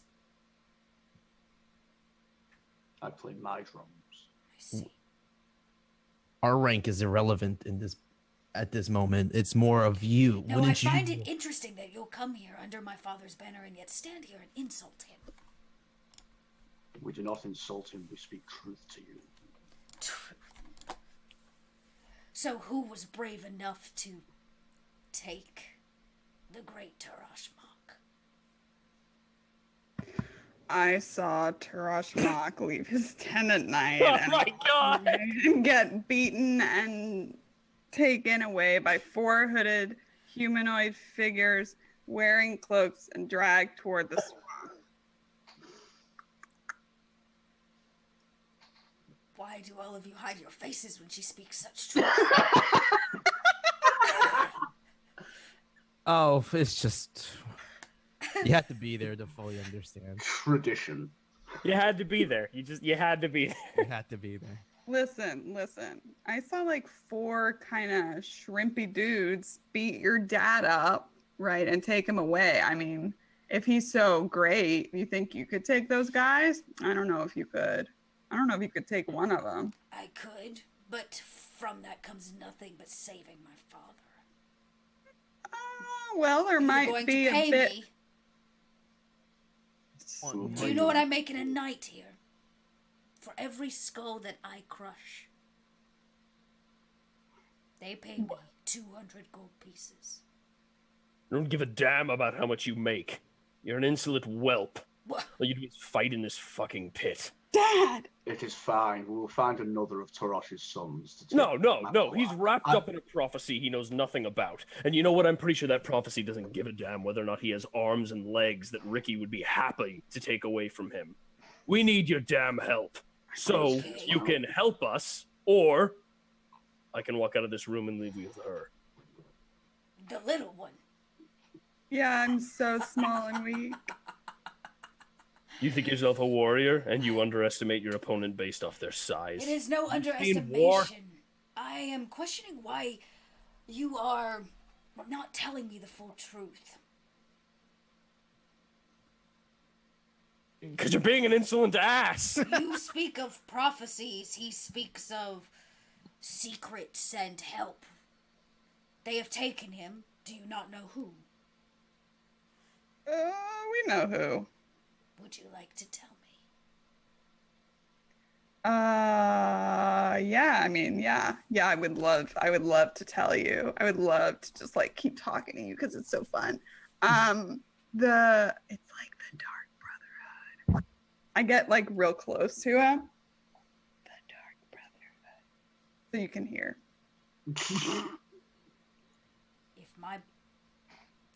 If the Dark Brotherhood has taken my father, he is dead already. Oh, you are scared. Boo. I told you this was a waste of time. Well, be gone then. If you don't want me to help you. Doesn't seem like you want to. I even don't want to participate. help you. I don't know you. You come in here, you wake me up. I was sleeping. Oh, boo. We fuck came it. You were here. I have a fight tonight. We We came sent here. Wake you up sleeping, to give you an opportunity greater than a To fight. save my tonight. father. The man who wasn't there. Who left my mother. Who, in fact, has given a name to the orcs in which no one of this place will ever forgive him. He thinks he is better than all of us, learned in knowledge. He tries to spread his poison about our people. My father knows nothing. He is better than you. He fought for something. Really? You fight for money. What did he fight for?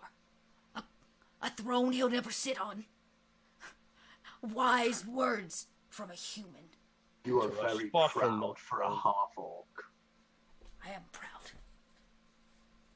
Okay. How about... Okay, what do you think of this? Kagra? Yeah, I remember your name. I think. I don't know. Kind of slipping already. What if we fight, and if you lose, you come with us?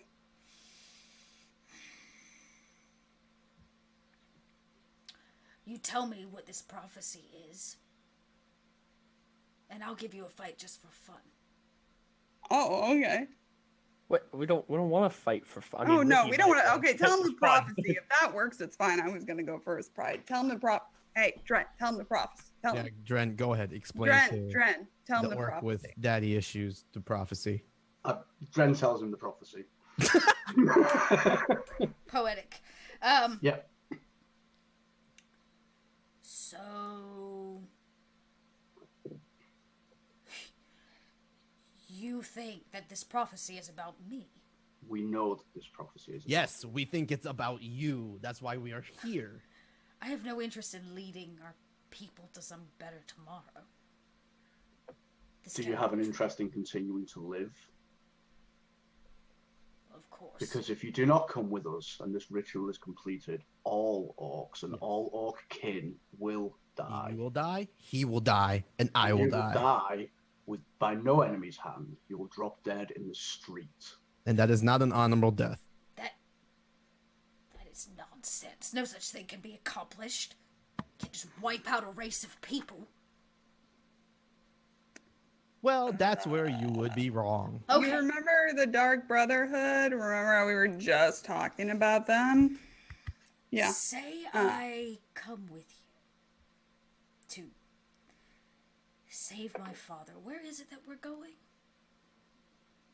The The lost temple of swamp. the Silouise. Is that the right place? Yes. Yeah, Yeah, the yeah, temple of Silouise in the swamps. Yeah. Y'all nailed it. Have you ever been to the swamps? I can't remember, have I?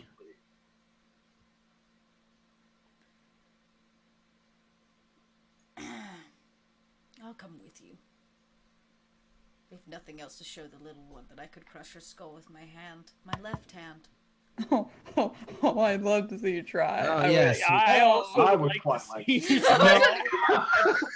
You're all just like, everyone to relax. He We says, got what we needed. Just tell me when. "Can I eat that one?" And he points out the window at Carl, who's No. running around. Why not? He wouldn't taste good. Just bones. He looks There's no meat tasty on him. No. and innocent. I bet he's a virgin. I'd like I'm to gonna meet kill him. You guys. I look over, I'm like, what is Paul doing? Yeah, he's like out the window. I Picking a imagine. flower. Yeah, picking a flower. Then he like runs over to the table with the prisoners and he like puts one in a bottle or something on the table to decorate it like it's just a mess. So he didn't get his long stand then. He clearly gave up or forgot. And started picking flowers. Sort of picking flowers. All right. So, I have a fight this evening. Well, afternoon. I cannot leave it. Once I am done, I will go with you. Hey, why can't you leave it? Because my name is already printed on the banner. Oh my god. What? I can't just leave. Why? You are the great Kagura. You do what you please. Yes, and I please to kill somebody tonight. Fine. You Fine. already Fine, killed just- somebody this morning. Ricky, your fight. would you like to fight with me? What? What? Would you like Yes. to fight in the arena? Yes. Yes. What is happening right If you now? I don't fight know, but half I'm- as fierce as your words, Yeah. you might survive. Yeah. Nice. Bug me. Well, Do we have time for this? Yes. Do we have Yeah. time for this? So We do. he Yeah. says, Hey, wait, Tristan. We have time for this, right? Tristan? I don't understand why every single person we have to speak to wraps us up in red tape. Tristan. So, I mean, we're not getting around it, sure. Okay. Sure. he says, "Great, come. It's breakfast time." Since, and he finally puts on a pair of pants. Oh, thank you. And unconcerned, drawstring ties him and walks down. And as he walks out and you follow him, you hear something. Go! if it's fucking Carl, Is it a raven? Yes, it is. Go! Where is it? I'm gonna throw a throwing star. One of them lands on the top of the penthouse where you're walking out of, and then a second one. Go! Okay, I'll make my throws at disadvantage because I guess that's more than 20 feet away. Probably, yeah. Yeah. A third one. Fuck you guys. No, I'm throwing. Yeah, 18. that hits for sure. Yeah. 7 piercing on that one. Okay, so you managed to like toss it up, and it one of them, and it falls from the penthouse and hits the dirt floor of this communal area here at the pits. But more and more of them are coming. Somebody cast fear. Let's see. I didn't actually cast it. I clicked by accident. Oh, you clicked by accident. I thought you were actually casting. Okay, great. So you hit one of them, but they start coming in like a flock, coming out of the sky. I position myself like right in Kagra's space because I can do that because I'm a halfling. So I'm like literally in his space. He's like, stop it! What are you doing? And he starts to look around, and when he sees that the birds are coming in, he's like, what is going on? And there's 20 of them now. And they're landing all along the tops of the roof. Yeah, all along the tops of the roofs. Everything, and they're peering down, looking in at all of you standing in the center of this empty area. The prisoners are getting antsy. You can see them like looking at all of them. Kagra, do you have a basement? No, there's the pits, and I guess there's like a holding facility. We need cover. Oh, this way. And he points and runs down like a side vomitorium of the arena. Kagra, afraid of some birds. And he runs in and he's like, "What? Did you?" I jog backwards to show him up. He's like, he leads you down like a vomitorium that does lead you into a lower level of the arena where there are clearly cages.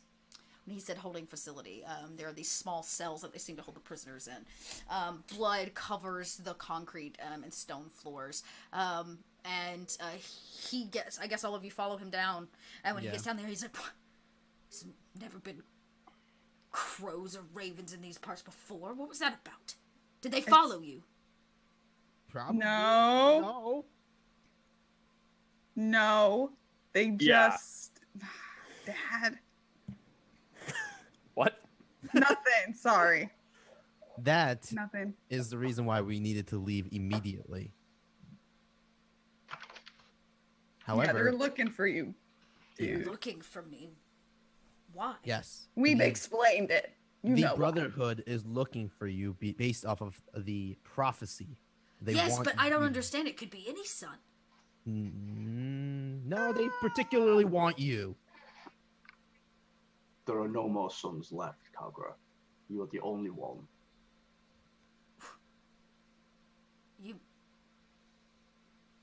I did not Surprise. know this.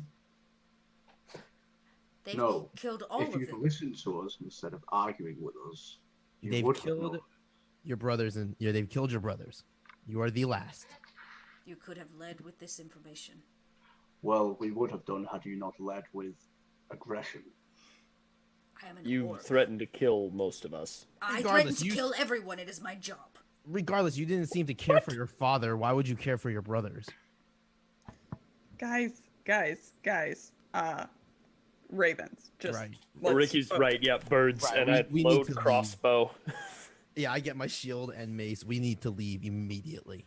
Kagra, Carl, you hear Carl out in the center. Oh, look at all the birds! Oh, fuck Damn it, me. Kagra. Ricky, can you go get Carl? Yeah. you go get Carl. Yes, I go get I Carl. feel like we need one of those child Actually, leashes. hold on. Ricky, you should stay with Kagra just in case. I'll go get Carl. Kagra, The most Okay. reliable. I can make it so that the birds will not see Kagra. That might be best. Oh yeah, you got that fancy new spell. Got Yeah. that Oh, that's fancy good. spell.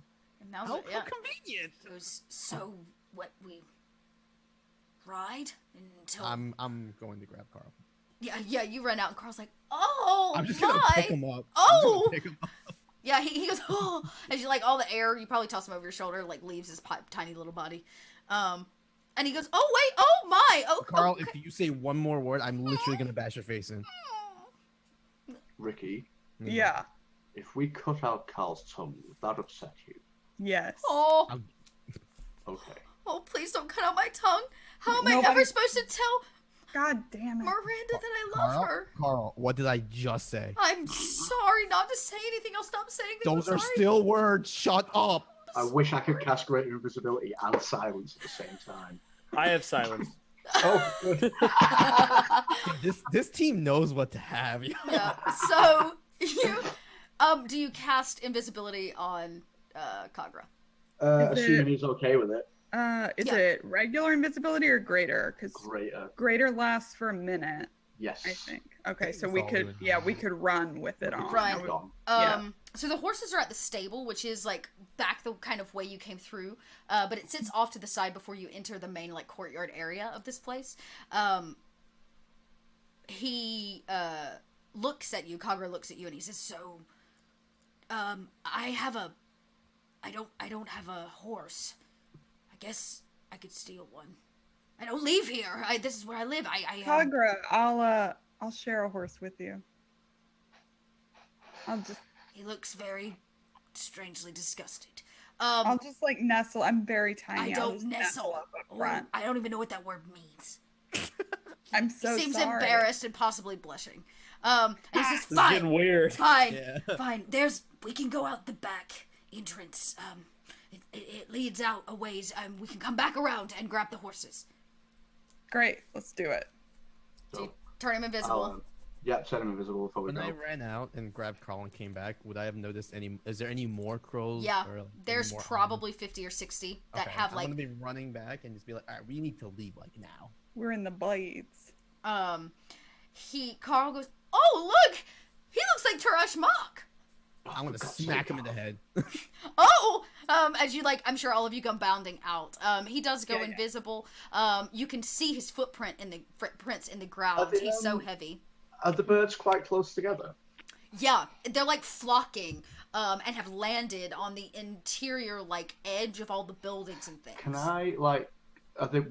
If I got in the middle of them, would they be within 15 feet of me? Like quite a lot of them. Some of them. The courtyard is about 60 feet across. Okay. And they're on that perimeter, so you could get some of them if you stood in the right place, but not all of them. Okay. Because I thought a well-placed thunderwave might Oh. deal with a lot of them, but it's a 15-foot cube. Yeah, if they get close, you can Yeah. back. So you guys, he leads you kind of down the corridor past a few things, a weapons room and whatnot, out a back entryway that dumps you into a small field, clearly not where any of the, people don't frequent or anything like that. You can't really see him, but you can see the parting of the grass and his footprints and his voice. I would like to cast see invisibility because that's not concentration. Okay, on there you that. go. Yeah, so you can at least keep eyes on him and you guys can follow Dren, and he leads you kind of all the way around the exterior. And you can see that the ravens and crows are coming in. They're still flying in. And they're beginning to land on the edge of the arena. And everything, parts of the sky kind of black out with these waves of ravens. As you get to your horses, the stable master, of course, is dead. So there's nobody there to greet you.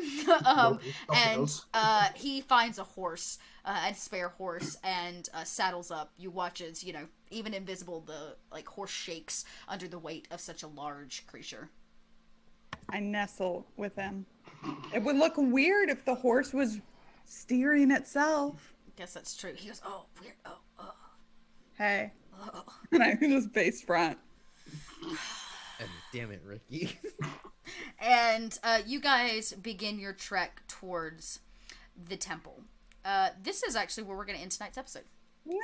And we will do We're the gonna temple end episode. with Ricky nestling one of the most important orcs in the history of this. She's campaign. totally spooning right now.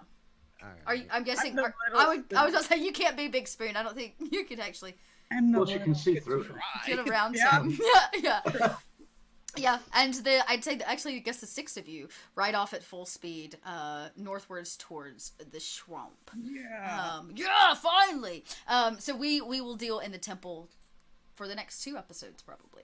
All in all. When it gets intense. Dungeon crawl. Nope. I'm excited. Yes, it should be fun. So let's go around. We're gonna go backwards this time. Actually, no. Let's start this way. We're gonna go start with Scott. Scott, tell us who you are, where we can find you online, and what are you up to? Hi, I am Scott, or in other places, Lauren, but again, two Laurens makes it confusing. You can find me on Twitter at DM_LSP. I am the MC for the Nerds on a Roll podcast, which just wrapped. So if you're interested in some fun teenage superhero drama, we got 41 episodes for you to listen to. Ooh. And tonight we do the first recording of season 2, where we are going to Dungeon World. So more typical fantasy. Dungeon World's dope. Dungeon World's dope. Dungeon World's really dope. And that'll be out January 2nd. Nice. So Happy New Year for everybody. If you want to come check that out, you can check us out at Nerds on a Roll. And here I play Dristan, your favorite D&D grumpy dad. Dad. I love it when I push his buttons so much that he's just like, bah! I just love where he's just like, it's such a dad thing to do. Building up. Yeah, it's just such a dad thing to do. I adore it. Awesome. Moving down my screen goes to our saltiest ginger. Hello. I really thought I was gonna get to fight that guy. Maybe later. I thought about putting you in an arena battle, and then I was like, you know what? She's gonna have plenty of chances to show her ferocity. Yeah, it's gonna be good. I'm excited. This is great. So ridiculous. Hi everybody, I'm Lauren. I'm That Salty Ginger over on Twitter. I play games around the internet with my friends. Let's see, tomorrow we have a special episode of Adventures in the Wild Blue, a Lady Blackbird campaign at 1 p.m. Eastern on Off the Table, where I play a bisexual disaster captain. I love her so much. She's the best. And then, of course, Sunday nights are Project Athena Nights, Pulp Cthulhu, over on twitch.tv/Grimjack21502. This is, I don't even remember what episode, probably 3. It's super exciting. I tamed a bunch of snake dogs last episode just because I'm that fucking cool. That's awesome. Okay? I did it. No, it was very smart, but you should come watch it because it's the best. And we punch Nazis and we punch monsters with our brains sometimes. It's great. And there are smooches and showers. And then on Monday, I'm on twitch.tv/Scraticus for some D&D 5e in Eberron.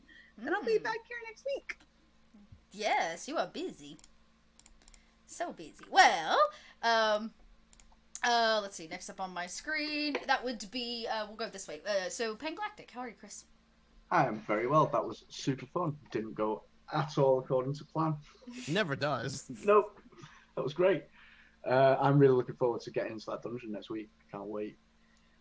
You can find me on Twitter as Pangalactic. I run a D&D resources website called Loot the Room, and I'm on this channel earlier on Saturdays, 7 p.m. Eastern, for Rise of the Temple of Elemental Evil. Not 7 p.m., that's this show. 1 p.m. Eastern, Rise of the Temple of Elemental Evil, which is awesome. Nice. Very cool. And last but certainly not least, Paul. Hello, my name is Paul, or you can find me on the internet as Inwhat123 on almost everything. I play the Earl, I guess the orc guy. I don't know how to describe him. My mind is a mush right now. Oh, guy. But yeah, I played the paladin orc who is carrying Carl over his shoulder at the moment. And yeah, you can find me at twitch.tv/Inwhat123. I play variety games, mainly focusing on anything that can piss me off. And you can catch me usually around after 10 p.m. I don't have a set schedule yet, but I'll get to it soon. And then I will be live tomorrow on Crits and Grins. We are doing Tomb of the Annihilation, where I play a senile old tiefling druid who kind of just wants to die, but can't seem to die anymore. So that's going to be interesting. Oh, I love senile characters. They're my favorite. I know. Actually, one of my favorite characters ever was a senile druid. Yeah, I remember we talked. We do we have this conversation? Yeah, okay. My life's on loop. I'm sorry. Awesome. But, yeah. And I am Little Red Dot, the DM for this campaign here on the Greyhawk channel. Thank you for dropping by. Make sure to catch us again next week at 7 p.m. Eastern Standard Time. You can catch me and all the mini games that I also play in by following on my Twitch or my Twitter at little_red_dot. It's a beautiful nat 20. Big old nat 20. Big nat 20s. Big nat 20s. Yeah. I was trying to think. Lots and lots of stuff going on. I just launched a brand new campaign over on my channel, so you can check that out on Wednesday evenings. I'm playing through a brand new game called Capers that has just hit the market, and I will be doing another indie game in December called Witch Girl Adventures, which I'm really excited about. And I'll give you guys a little sneak preview. I have officially begun putting my cast together for my Brave Little Toaster inspired game in January. What? Yeah. So, lots of things coming together, but you can find all of that as well as my Discord if you follow me on Twitter. So thanks again, everybody, for dropping by. We wish you the best. Remember not to take life too seriously, and we'll be back here taking nothing seriously again next week at 7 p.m. Eastern Standard Time. See you guys then. Bye. Bye.